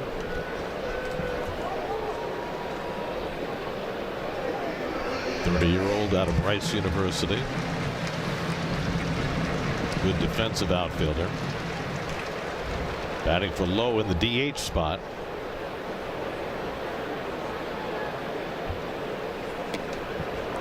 Dunn is getting a very healthy lead at second base. He's got a lot of speed. Stole third base in yesterday's game.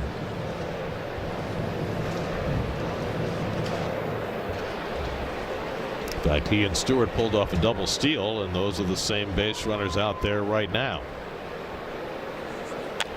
And Myers flies one into shallow center field. Backing up is Semi. An infield fly rule called, and that's the second out.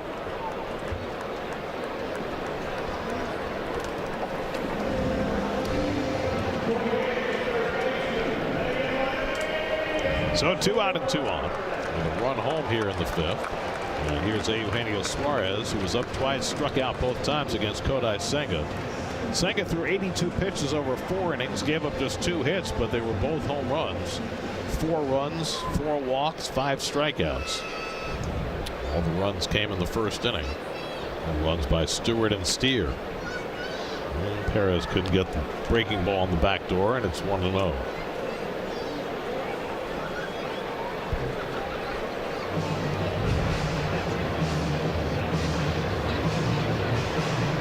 Suarez with 2 home runs last night.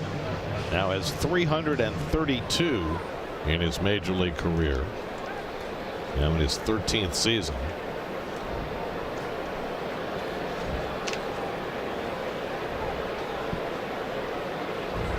With as good a year as he had last year, it was a little remarkable that there wasn't more of a market for Suarez in the offseason. He's considered a tremendous clubhouse leader. Gives you a very powerful bat, a steady glove at third.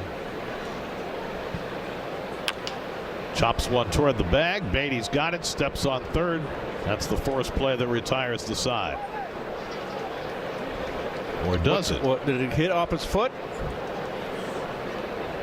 I did not see a demonstrative call by the home plate umpire, but I guess that must be his ruling because the inning is going to continue. I did not see this.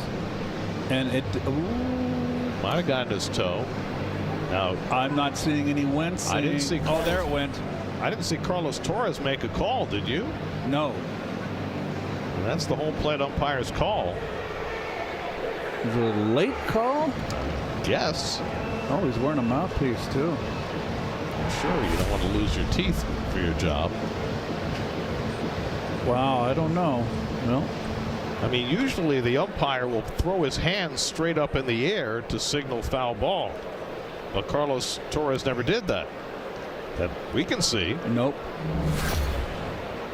So the inning continues. 1-2 to Suarez, and the fastball up and away. Perez thought maybe a strike 3, but he's going to have to throw another one.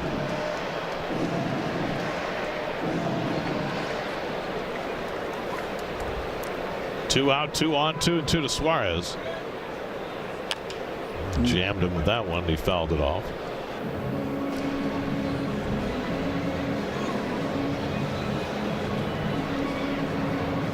Suarez has now hit his 332 home runs off 251 different pitchers. Jonathan Pintaro was number 250. Kodai Senga was number 251. Strike 3. Backdoor slider for a strike 3 called. So Suarez is fanned for the 3rd time tonight. Reds had a run though and lead at 5-1.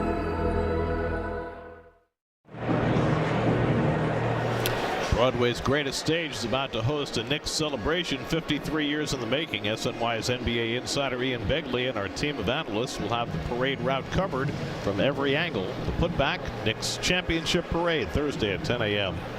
right here on SNY. Sam Maul out of the bullpen for Cincinnati.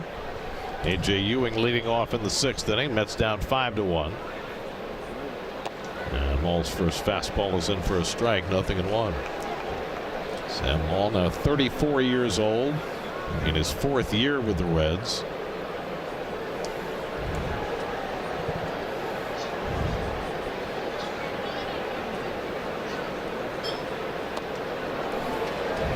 Got a sweeper there. That's a sweeper there. It is, and Ewing chased it far out of the strike zone for an 0-2 count. He's a slinger. He's almost sidearm, so that's going to be a sweeping breaking ball.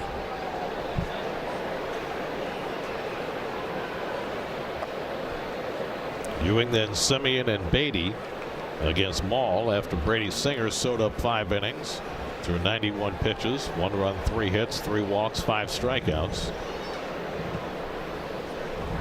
That's let him off the hook a couple of times.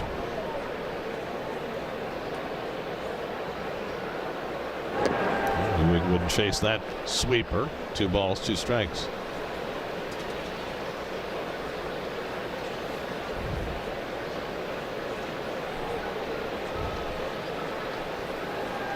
So remember last night today we gave you the stat about last night as Ewing pops it up in foul ground and Suarez should have room.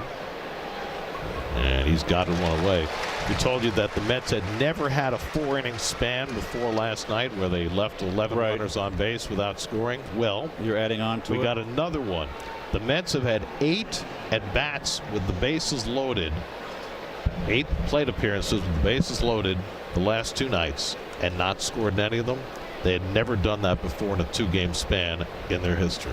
The last 2 you're counting tonight. Last night and tonight, 8 at-bats with the bases loaded, no runs, back-to-back games, never done before. So if you're frustrated, and I know a lot of people are, at least appreciate the fact that you're witnessing history. And there might be more history to follow after Marcus Semien's at bat. Well, certainly one thing's for certain is that the players are frustrated. I guarantee you that, and you don't want to start trying to do too much, hit the 8-run homer, which is impossible. But this is a drought right now, that's for sure. Semien lines one the other way, but Steer can't make the play, and it bounces behind him, and Semien heads to second. Well, it looked at first as though Steer was going to catch the ball. That didn't happen. It landed in front of him, and then he couldn't keep it in front of him, and Semien winds up at second. Yeah, he got a bad break on it, and that should be a single and an error.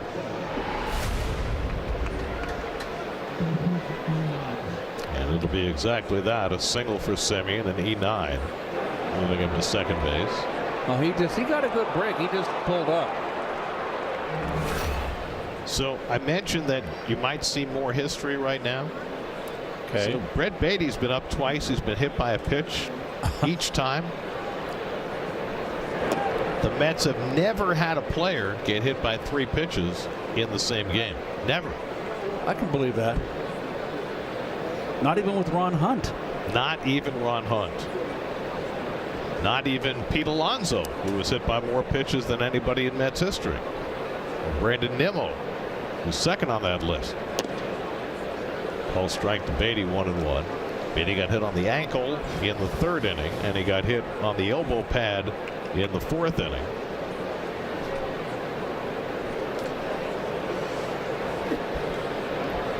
It's the 50th time that a Met has been hit twice in one game. And just to make it a little more confusing, one of the 50 was Carlos Mendoza in 1997. Not the Mets manager Carlos Mendoza, the other Carlos Mendoza, who never played for the Mets. This Carlos Mendoza. Melendez is going to get pinch hit for. Mark Vientos out on deck to pinch hit. And Beatty goes down swinging on the slider. And Sam Lowell has a strikeout. 2 down.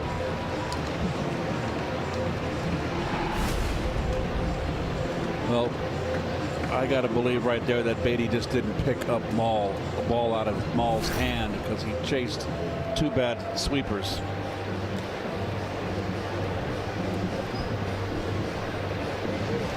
So Vientos will be the pinch hitter. Mark came up as a pinch hitter for Melendez last night in the 6th inning and an opposite field single. That was a good sign. Well, this is the time to do it. Try to get a blast here and get back in this game.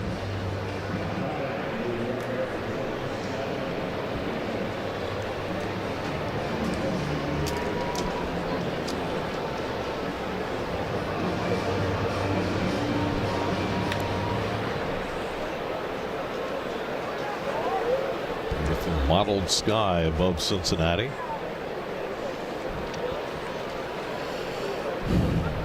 Simeon at second with 2 out. Oh boy, that one didn't get that one out in front. Couldn't quite sweep the leg.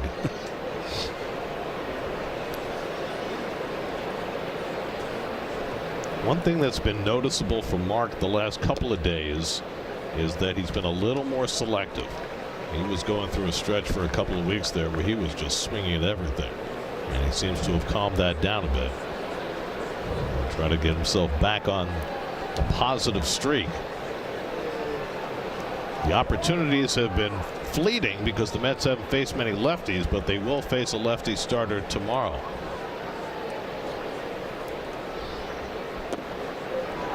Goes after that changeup, and it's 1-2. Mets will face Nick Lodolo tomorrow afternoon in the final game of the series. Lodolo, another one of those lefties who's dropped his arm angle to good effect. Nolan McLean goes tomorrow for the Mets. It's a 12:40 first pitch tomorrow. 1-2 coming. Vientos takes fastball outside. 2-2. That was close. There are your probables for tomorrow's game.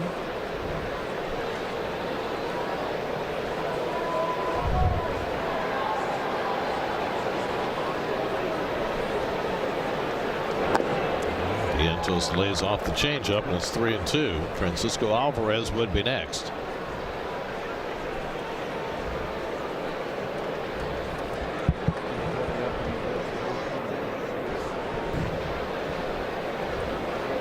Simeon at second with 2 out.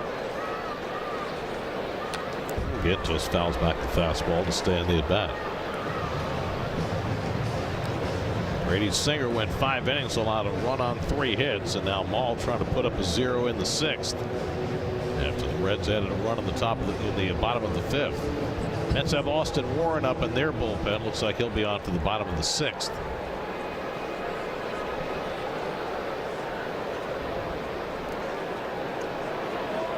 The Knothole gang looking at the game from the bullpen. Vientos flies one deep to left, right down the line. That ball is out of here. Into the second deck. Mark Vientos with a 2-run pinch hit home run. And the Mets get right back in it. It's now 5-3. There is the big blow the Mets have been looking for in this series. 8th home run of the year for Vientos. And now the Mets are back to within 2.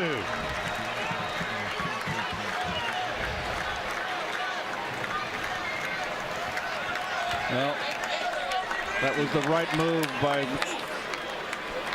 Carlos, even if Vientos didn't come through. Another changeup. Well, the at-bats have been better lately, and Vientos gets the payoff. Worked a full count, earns the Spider-Man mask, and the Mets are back to within 2. Alvarez has been on base twice tonight with a single and a walk. And Maul falls behind him 2-0. For Sam Maul, that's the 4th home run he's given up in 29 2/3 innings this year. Threw one too many changeups. And that's Vientos on the bench. He can provide that pop. First career pinch hit home run for Mark Vientos. And that's got to feel awfully good after all the woes that he's been going through for the last few weeks. Lost playing time, trying to earn some back. 3-0 to Alvarez with Benj on deck, and Francisco takes a strike. He'll be in the lineup tomorrow, and a chance to build on that.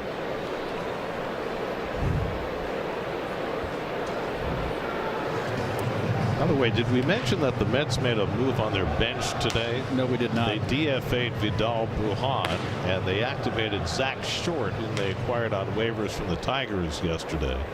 Short, who was with the Mets in 2024, back for another go-round. 3-1 coming.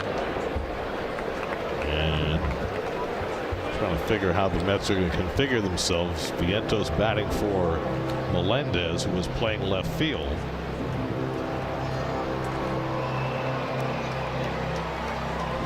I guess they can send Short out to the outfield or Eric Wagaman. 3-2 to Alvarez.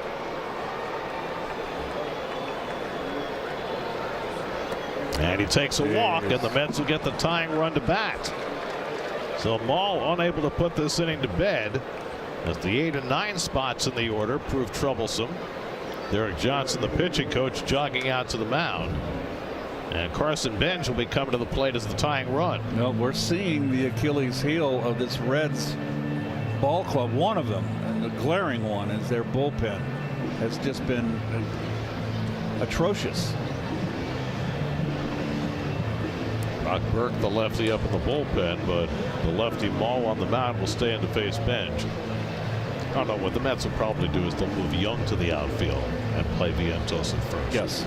Forgot about Jared and his outfield abilities.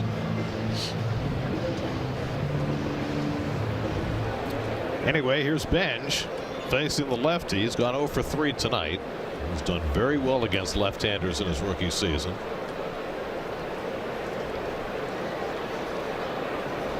And Carson lowers and takes a strike.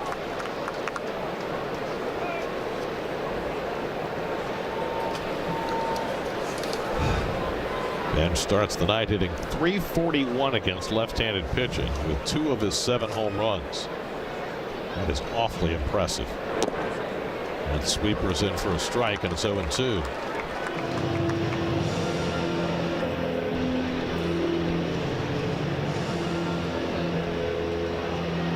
.27 pitches in this inning for Sam Maul. Alvarez at first with 2 down. Benj lays off the sweeper out of the strike zone. 1-2. Well, Bichette would be next. They don't have a right-hander up in the bullpen. They have the lefty up.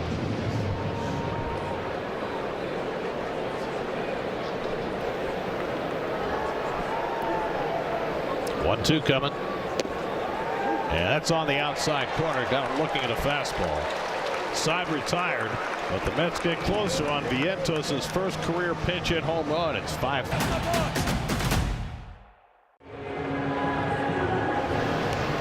Changes from the Mets as we go to the bottom of the 6th. Jared Young moves from first base to left field. Mark Vientos, who pinch hits, stays in the game at first base. And Austin Warren will come on to pitch in the bottom of the 6th. There's Warren's numbers, his Nissan numbers. He's been worked a lot. They've kind of sat him down. Last time he was out, he threw 40 pitches, and that would have been Saturday. So he's had 2 days rest.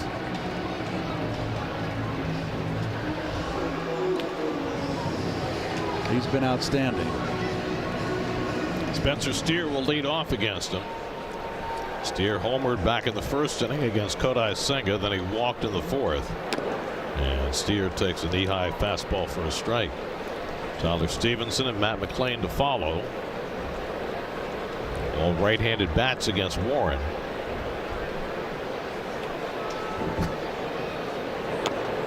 Gets that sweeper in for a strike. He's basically a 2-pitch pitcher against righties, the fastball and the sweeper. But we saw him throw a good changeup on Saturday. He said it was only the second one he's thrown all year against a left-hand hitter, something he's been working on. I was asking him about it today. He said he threw a lot of them in spring training this year, but for whatever reason, they haven't been calling it during games, and he's not a pitcher who likes to shake off his catcher.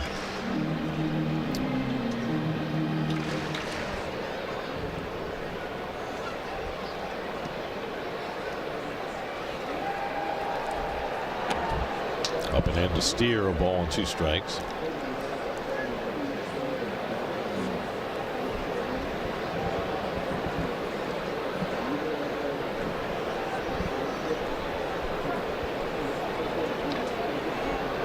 One, 2 to Steer. And the sweeper out of the strike zone. It's 2-2. Kodai Senga went the first 4. He was charged with 4 runs on only 2 hits, both home runs. Cionel Perez gave up a run in his inning of work in the 5th.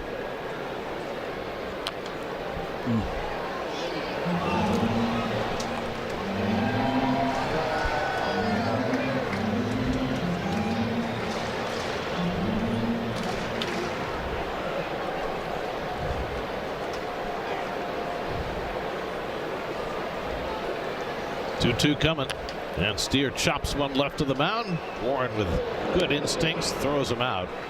1 away. Let's check in with Steve. No, Gary, you were mentioning how prominently Warren features the sweeper as one of his 2 pitches to righties. He's throwing the sweeper more than any other pitch this season, but that was not a pitch that he had when he first came up to the big leagues in 2021. However, that season he was teammates with the Angels with Shohei Ohtani, and he said that was the first time he ever remembers somebody calling that pitch the sweeper, something other than a slider, and obviously it's so effective for Ohtani, so he decided to try and learn how to throw that pitch. Took him almost 2 full years before he felt comfortable doing it. In 2023 unleashed it, and now it's become obviously an extremely important pitch for him. It really is his most prominent weapon. It's a good one. Stevenson lines one on the left for a base hit. It's a good one against right-handers. It's when you have that sweeper, it stays horizontal. It's a good pitch to righties. You've got to be careful with it to left-handers. Which is why he's been developing that changeup to use more against the lefties.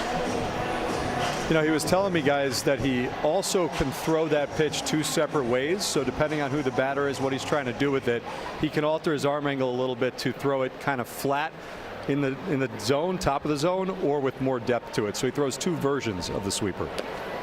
Gets the fastball in at the knees to Matt McLain.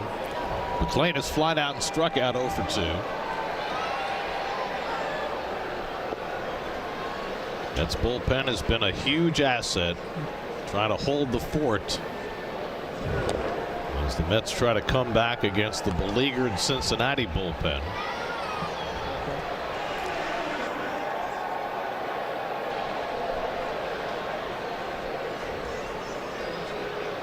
Edwin Arroyo, the number 9 hitter, on deck. And then Stevenson takes a sweeper for a strike, and it's 1-2. McLain anyway. Stevenson at first after his base hit.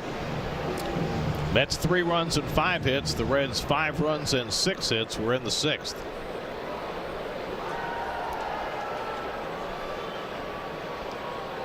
And McLean went around, strike 3. Couldn't stop the swing on a sweeper way out of the strike zone.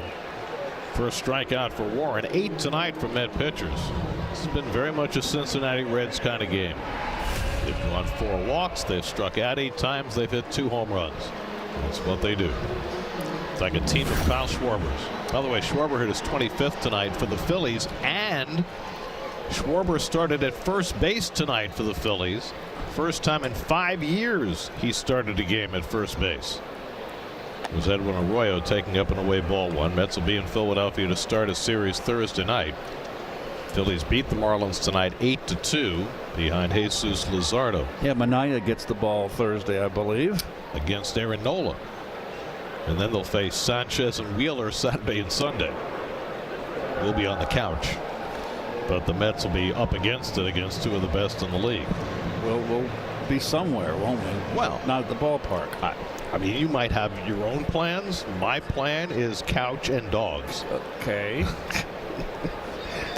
Most of the time, if you don't see me here, it's on the couch with the dogs. Yeah. I will. There's the road ahead. Brought to you by Infinity.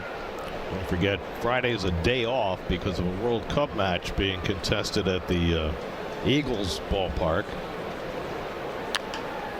Grounded foul, and not only that, but because of the World Cup being in town, the Mets will not be able to stay at their favored hotel in Philadelphia. I had just Thursday's a picks game. No, Thursday's an SNY game. Okay, great. I thought I saw picks. No. We wouldn't mess you up. I didn't bring Keith? a picks shirt. No, the following Wednesday against the Cubs at home is the next picks game. Okay.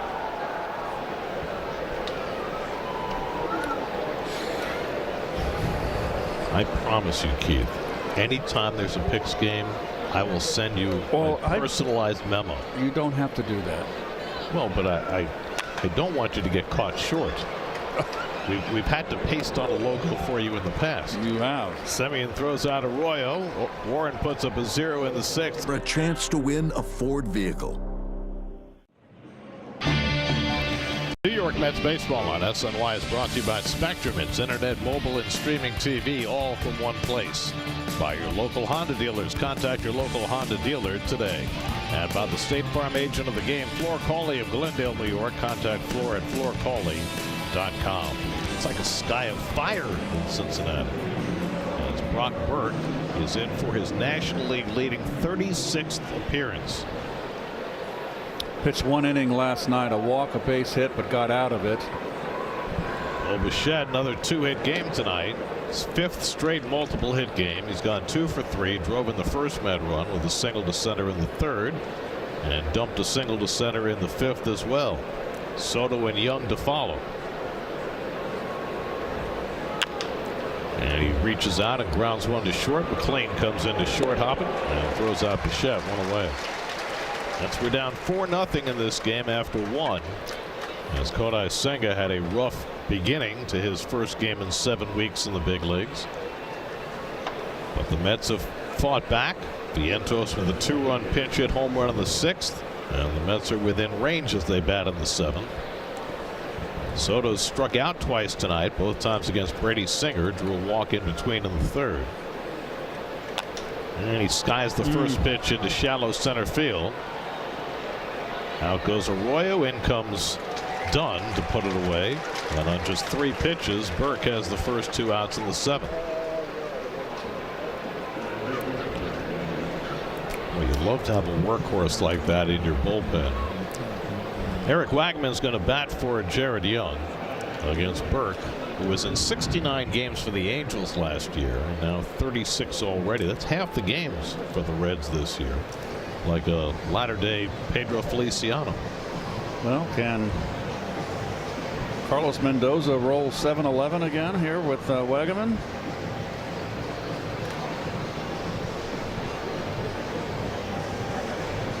Well, he's got an all right-handed bench tonight. He used Vientos to good effect in the 6th. Still has Luis Torrens and the newly acquired Zach Short from the right side. Wagaman lines 1 up the middle for a base hit. First pitch he sees, a fastball from Burke, and Eric Wagman with a pinch hit single. So Met pinch hitters tonight are 2 for 2. Fastball. Well done.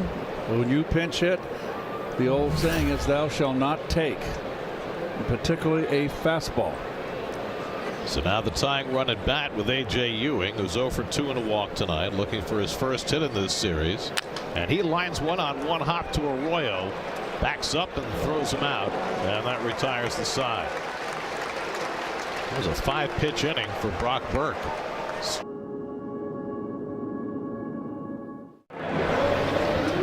Eric Wagman will go to left field. 24th time in his career he's played in the outfield.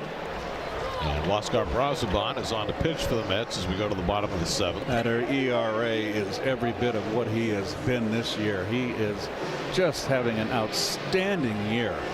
Last pitched on Sunday, a 1-2-3 ninth inning to close out the Mets' 8-1 win over the Braves. Through just 11 pitches in that inning. Top of the batting order, Blake Dunn takes a changeup for a strike. Dunn has been on base twice with a walk and a bunt single. He scored a run. J.J. Bleday and Sal Stewart to follow. And that one catches the top of the zone for a strike, and it's 0-2. Austin Warren worked a scoreless 6th, allowed 1 hit. And now Brazoban trying to keep it close in the 7th.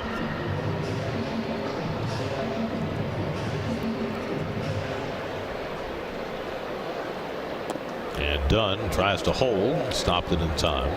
1 ball, 2 strikes.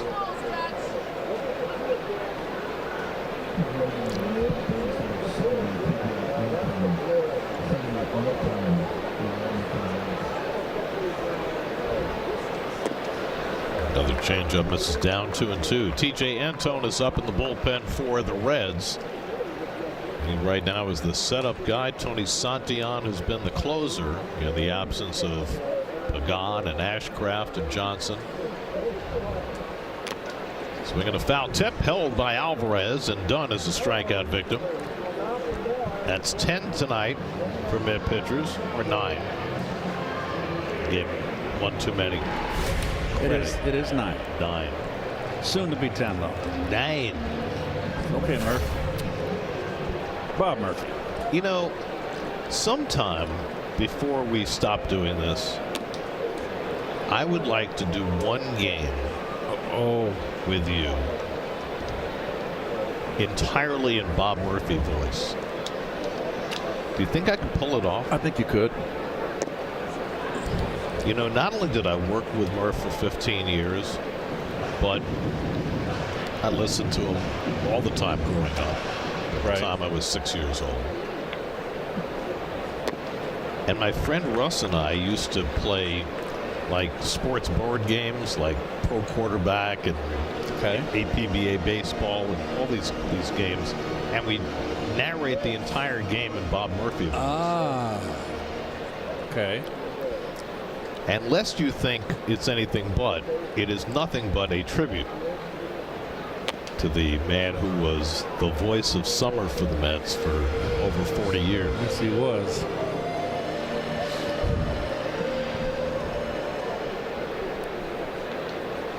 For that matter, Ralph outlasted him.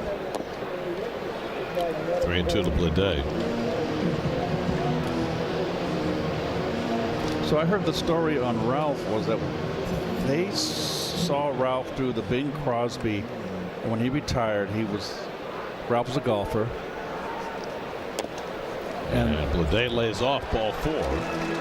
And Ralph was like going around the different holes for the network. I forget the Bing Crosby celebrity golf tournament in Monterey, Pebble Beach. And one of the, I can't remember his name. We've got a little bit of a chat down here. What's he arguing about?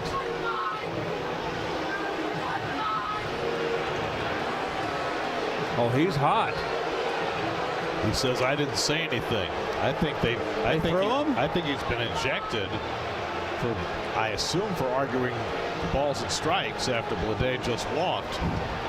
But I think that what Mendoza said is, I did not say anything. And now he's been ejected.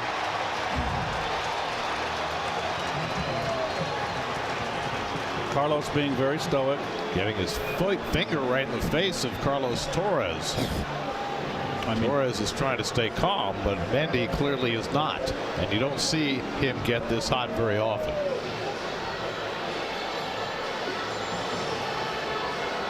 Well, I've not seen Mendy like this. It's obviously something that he feels as though was completely misinterpreted, that he is trying to make sure Carlos Torres knows. He's letting him have it. You don't see this very often from any manager anymore. Wow. But Carlos is not letting this go. Well, Carlos Torres really handled it well. He just sat there and took it. We did not see how this started. Let's see. This is ball 4 to Bleday. And it was low.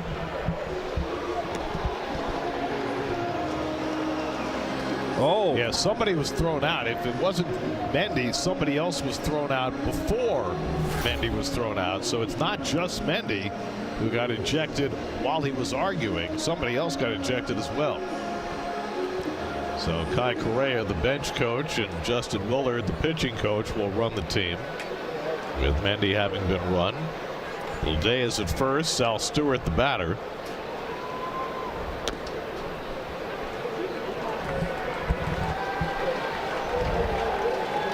I want to wonder who the original ejection was.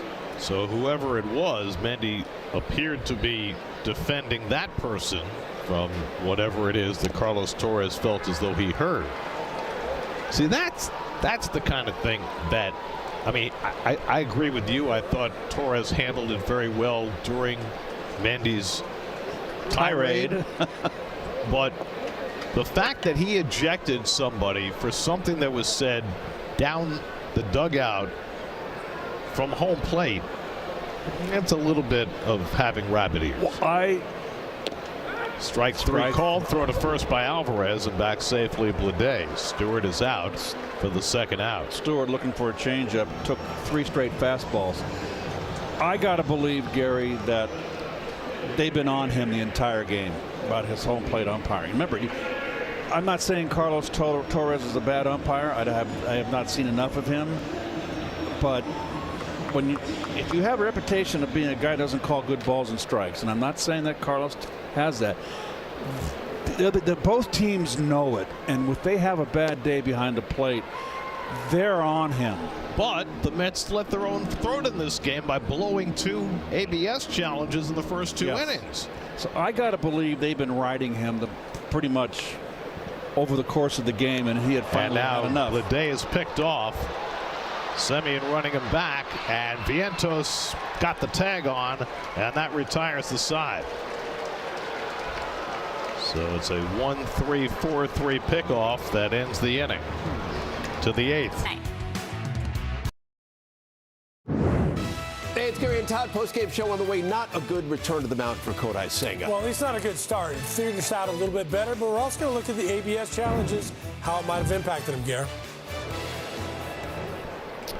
We go to the 8th inning, and T.J. Antone is on to pitch. Gets his first slider in for a strike to Marcus Semien. Antone, quite a story. 3-time Tommy John survivor, making his return this year after missing most of the last 4 years. Missed all of 22, 5 games in 23, 4 games in 24, and missed all of 25. And now at age 32, back and productive again. Quickly ahead on Semien, 0-2. And Marcus takes it high. We are told that only Carlos Mendoza was ejected, in which case it appeared as though he was ejected twice. Well, once initially, and then again while the discussion was going on. Slider misses high, 2-2.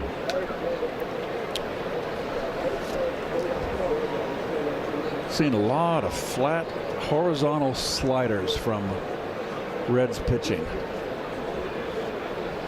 Semien, then Beatty and Vientos for the Mets. So we're down 4-0 and 5-1 in this game. Vientos hit a 2-run pinch hit home run in the 6th. The Mets, though, have left 8 runners on base after leaving a dozen last night. Semien had a base hit, scored in front of Vientos' home run in the 6th. And Marcus takes fastball outside. Now it's 3-2. Mets have been drawing some more walks the last few days. They had an 11-game stretch where they walked only 18 times, but then 7 walks Sunday, 6 last night, and 4 tonight. And make it 5 as Semien draws a leadoff walk, and that'll get the tying run to bat. Jeez. I mean, this Reds bullpen, my gosh, the Red Mets have had now 1, 2, 3, 4 times they've had the leadoff runner on base. Beatty's twice been hit by a pitch, struck out his last at bat.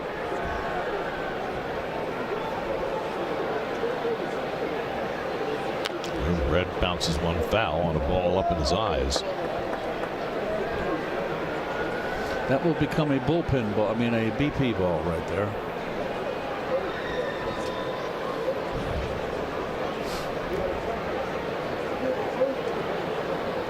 Oh, yep, he did not. Beatty was getting set and he went into his stretch.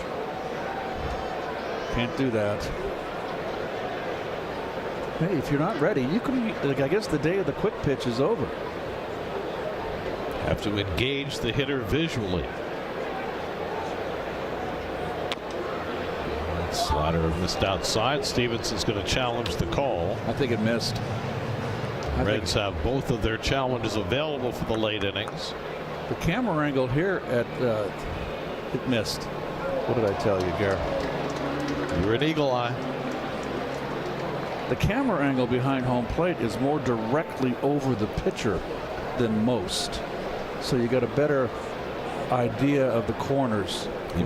Even though we cannot see the box on the screen. Right. It's above the pitcher, almost directly, just slightly off to the right, ever so slightly. Beatty swinging at a pitch that almost hit him. 1 ball, 2 strikes. Red has 3 home runs this year. There's their star shortstop. They need to get back in the lineup. Ellie De La Cruz should be out on rehab by the weekend. Maybe back in the lineup next week. 1-2 coming. Up and away. Speaking of shortstops that need to get back, Francisco Lindor will have another simulated game tomorrow and then another on Friday, and then they'll decide whether he needs a rehab stint. But he could be back on the next homestand. 2-2 coming, and Beatty lays off the slider that time, and now it's 3-2. So Antone walked Semien. That runs a full count on Beatty, with Vientos, who homered his last time up, waiting on deck. Mets have been fighting from behind all night. And Beatty takes a walk, and now the tying runs are on base with nobody out. 3rd time that Beatty's been on base tonight, and Antone has put himself in a big jam. This is like Groundhog Day for Terry Francona. This bullpen, it's not leaking oil, it's gushing oil. We said earlier that Derek Johnson was going to the mound. Derek Johnson apparently is on personal leave, and this is Matt Tracy, the assistant pitching coach, going to the mound. So we apologize for that.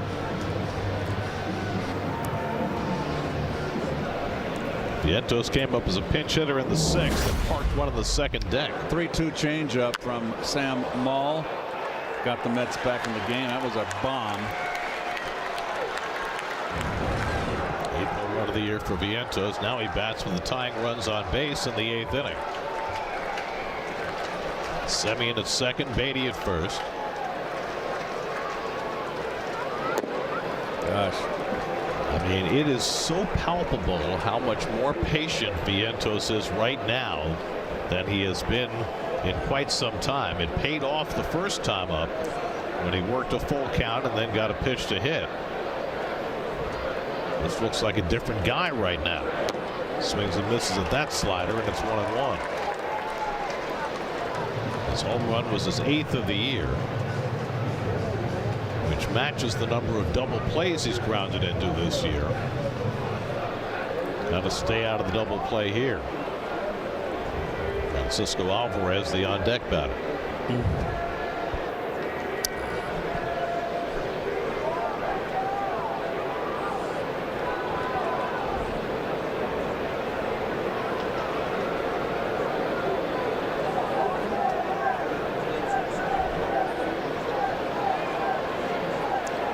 1-1 to Vientos.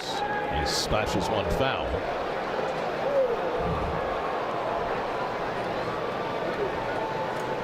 Zach Maxwell is the next man up in the Cincinnati bullpen. He's a little erratic. I remember Maxwell. Hard thrower. 1-2. Slider off the plate. Vientos works the count to 2-2. Antone has been getting more than his share of ground balls this year. Ground ball rate of 53%. Looking for one here from Vientos. Instead, he strikes him out with a slider, and that's the first out of the inning.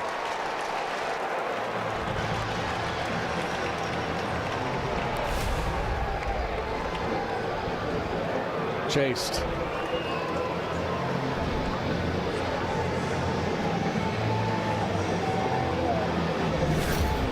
What you're going to see from Antone. He's predominantly going to throw those sliders against right-hand hitters. Here's Alvarez, and he fouls back a fastball. Francisco's been on base all 3 times tonight with a single and 2 walks.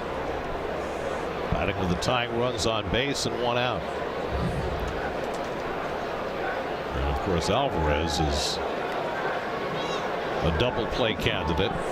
He's grounded into 11 this year, tied for the league lead.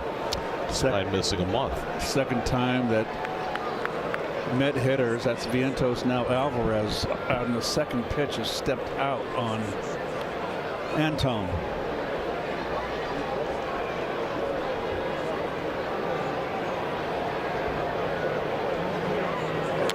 Alvarez fouls back a fastball, so he's seen 2 straight fastballs from Antone, and now he's down to the count 0-2.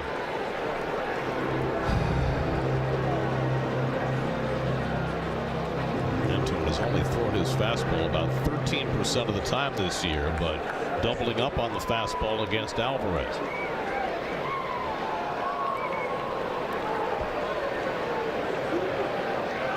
And then he tries the slider and gets the strikeout. So after 2 straight walks, Antone with back-to-back strikeouts of Vientos and Alvarez, and now there are 2 men down. Chasing again, he and Vientos going for that slider off the plate. So now Carson Bench, who's gone 0 for 4 tonight, bats with 2 out and 2 on.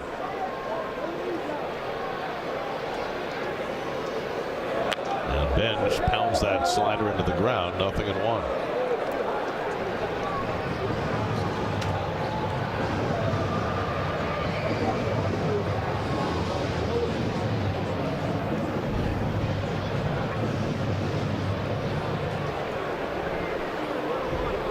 Semien walked, Beatty walked. Next 2 hitters struck out.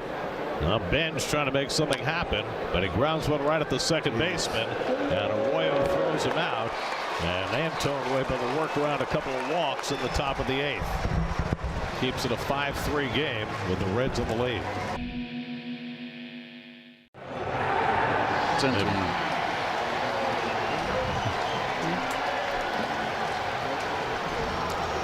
We go to the last of the 8th inning. Tarps off. Honda Sports Night comes your way tonight after the postgame show. Love all the baseball news. Get you ready for the next parade and all the rest of it coming up on Honda Sports Night tonight after the postgame. Luke Weaver in for the first time since last Thursday. Dane Myers leads off for the Reds as we go to the bottom of the 8th. 5-3 Cincinnati. Second at bat for Myers, who came up as a pinch hitter in the 5th and popped up with 2 men on.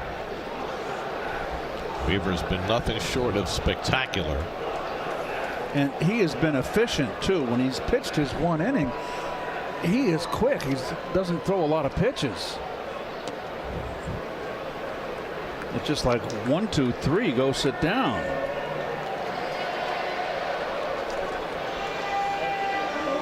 He's gone 16 straight appearances, 18 innings without allowing a run since May the 1st. Throws a fastball by Dane Myers, a ball and a strike. 2 balls and a strike.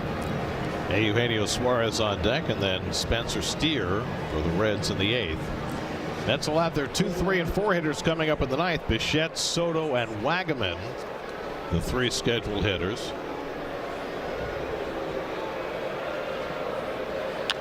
Rounded down to third, a foul ball. We'll see how Terry Francona plays the 9th inning. He's been using Tony Santillan in some of these save situations in the absence of Emilio Pagan and Graham Ashcraft and Pierce Johnson. He's got 3 saves, but 7 attempts. He's got 4 blown. Yeah. I mean, there are no great answers out there for Tito, so we'll see what he decides to do with Bichette and Soto coming up. Myers takes strike 3 called. Fastball got him looking. And that's the first out in the 9th, in the bottom of the 8th. Thought for a second that he was going to challenge that call, but he was just adjusting his helmet. No. And there is Santillan. He's a big horse, hard thrower.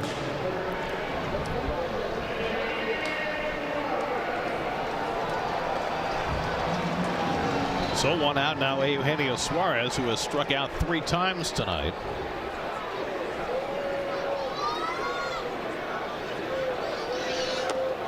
He swings and misses at the changeup, 0-1. Suarez last night had 2 home runs, but he has struck out in each of his 5 at-bats since. He has 332 major league home runs, but he also has 25 golden sombreros.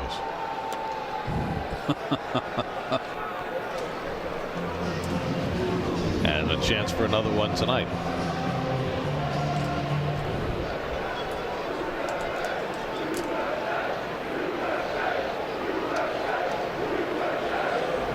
One to Suarez, and he swings and misses at a changeup, and it's 1-2. Nationals won again tonight. They beat the Royals 6-4. Washington is now 4 games over 500 for the first time since 2019, the year they won the World Series. And Suarez strikes out for the 4th time, so add another big hat to his collection. 2 out. Wow. Ouch. Weaver has fanned the first 2. And now Spencer Steer, who homered back in the 1st inning against Kodai Senga. Senga gave up 1st inning home runs to Stewart and Steer. The Reds have scored just 1 run since. Came on a Stewart RBI single. Stewart has driven in 4 of their 5 runs.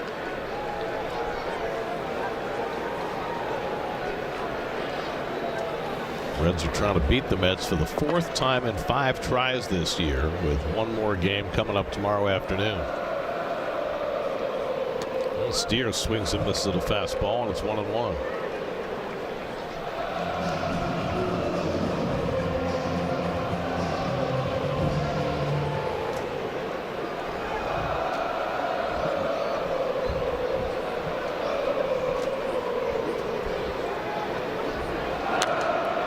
What is that? We're not in Atlanta. Are they up on the upper deck in the left field? Those are the tarps off people, but they're not the ones doing the tomahawk chop chants. Oh, this is the new in vogue thing to do at the ballpark.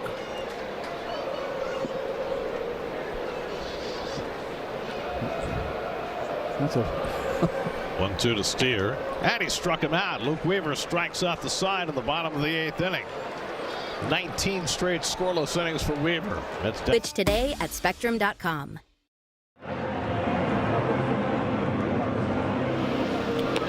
.6'3", 285-pound Tony Santillan trying to nail it down for the Reds. Last outing was 3 days ago, and he got a save. His ERA is over 5, 31 appearances. He's blown, as I've mentioned, you can see, 4 saves. And he's given up 9 home runs in just 27 innings of work. 13 walks in 27 innings. That's allowed Bo Bichette, then Juan Soto, and Eric Wagaman due up in the top of the 9th. Bichette is 2 for 4 tonight, his 5th straight multiple hit game. And Bo takes a slider for a strike, nothing in 1. He's got a good slider. He's a power pitcher. Doesn't throw as hard as he used to. His fastball velocity is down 2 miles an hour from last year. 96.5 to 94.5. And he throws that breaking ball and gets ahead on Bichette 0-2. Sam Maul gave up the 2-run homer to Vientos in the 6th, but Brock Burke and TJ Antone were both able to work around traffic and throw a scoreless inning to set it up for Santillan. Soto on deck. And Bichette this time held the swing. 1-2. 3 straight breaking balls from Santillan. He's now in his 6th year with the Reds. 29-year-old from Fort Worth, Texas.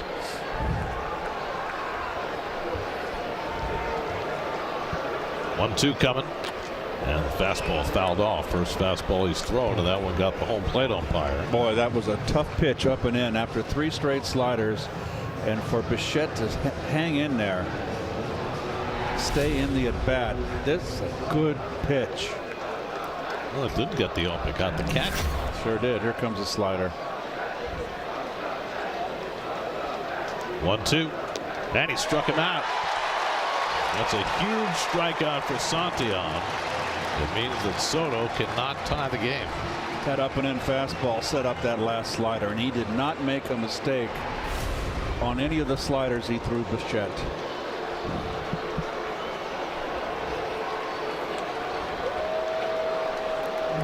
So 1 out now. Soto, who's looking for his first hit in this series. He's gone 0 for 5 in the 2 games with 3 walks. And he swings and misses at a high fastball. Soto's got a home run on his ledger against Santillan in just 2 career at bats. He just asked the umpire. He said that was a ball, and he got the nod from Carlos Torres. If it's a ball, you got to let it go. You're down 2 runs. It's too high. A ball and a strike. Eric Wagaman, the on deck batter. Behind Wagaman is A.J. Ewing.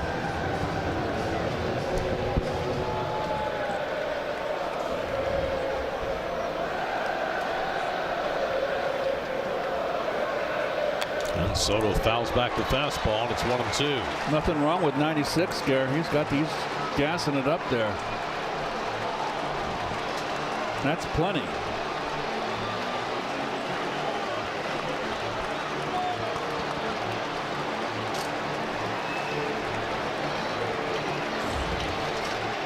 Eleven strikeouts for Red pitchers mean pizza. They've got 10 tonight. They got pizza last night. Fans rooting for more pizza tonight. It's good to have priorities. Got to keep yourself fed. 1-2 coming to Juan. And lays off the slider. 2 balls, 2 strikes.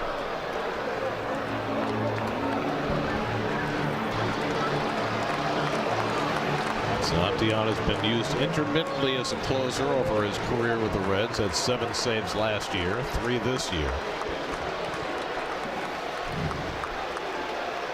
2-2 coming to Soto. And he whacks one foul. Santillan consistently 96-97 this inning, well ahead of his season average velocity. Well, he knows he's got 2 tough hitters he's got to go through. He's putting something extra on it, all out in this inning. Again, the 2-2. And he dribbles one up the line. Santillan with the sidearm throw. It hits the runner, and Soto is safe. Yes. And they say he was not out of the running lane.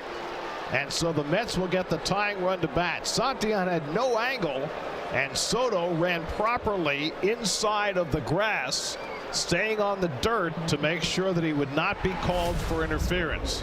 He got tied up on this fastball. And Santillan not agile at all. Just let his weight, his momentum carrying him into foul territory, and Soto was nowhere near out of the baseline. So that's a base hit for Soto. And he dives back in safely on the pickoff try. And now Eric Wagaman up for the second time in the game. Wagaman singled to center as a pinch hitter in the 7th against the left-hander. Now in there to face the right-hander. Tying run at bat in a 5-3 game in the 9th. Eric has 1 home run as a Met. And takes a slider for a strike, 0-1.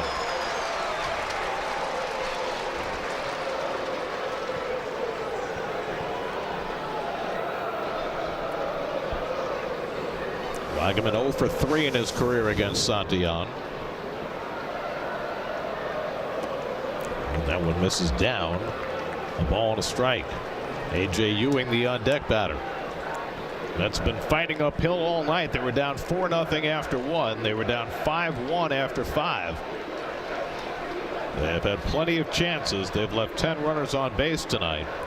Wagaman trying to make something happen in the 9th.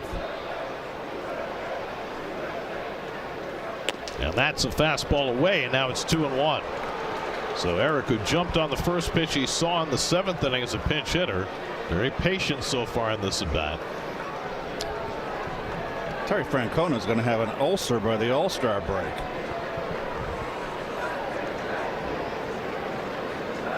And Wagaman chases the slider, and it's 2-2.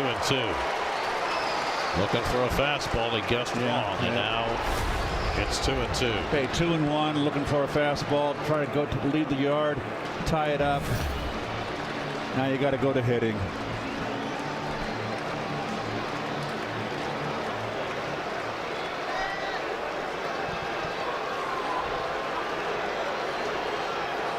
Two coming.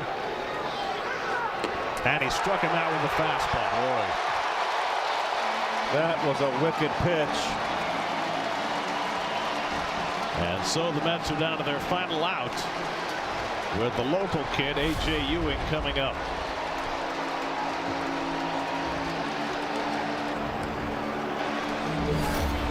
Ewing is 0 for 3 tonight. 0 for 6 in this series. Contributed a diving catch in the first inning. Looking for his first knock in front of family and friends. Tying run at the plate in a 5-3 game with the Mets down at their last out. Stewart playing behind Soto at first. And Ewing takes a slider for a strike, 0-1. Oh boy, a backdoor slider on the first pitch. That's one to spit on.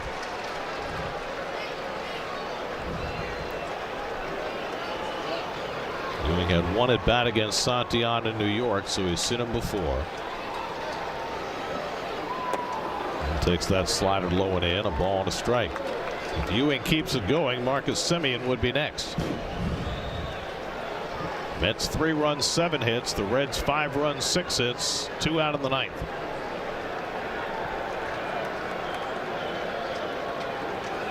Soto takes off. Ewing swings and misses. And the Mets are down to their final strike. And Soto takes second on defensive indifference.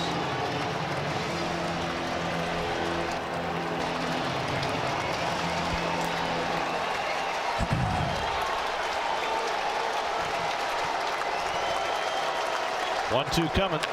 Ground ball toward the middle of the diamond. Handled by McLean on the high hop. The play at first in time. And that ends the ball game. McLean reaching up to handle that big hop and then getting rid of it quickly to get the speedy Ewing at first base. And the Reds have taken the first 2 of this series and beaten the Mets 4 out of 5 this season. Got him by a half step. And it has not started out great on this road trip for the Mets.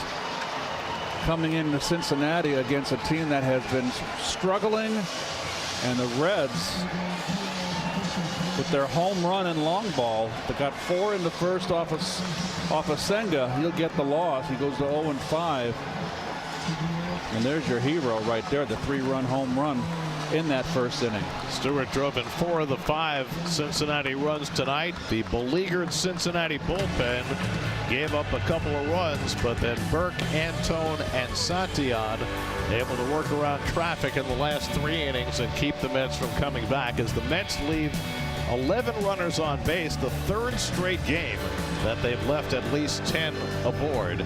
They left the bases loaded twice in this game after doing it 3 times last night as the Reds beat the Mets for the 2nd straight night 5-3. Game summary presented by Spectrum. Reds win this one 5-3. We'll come back with more.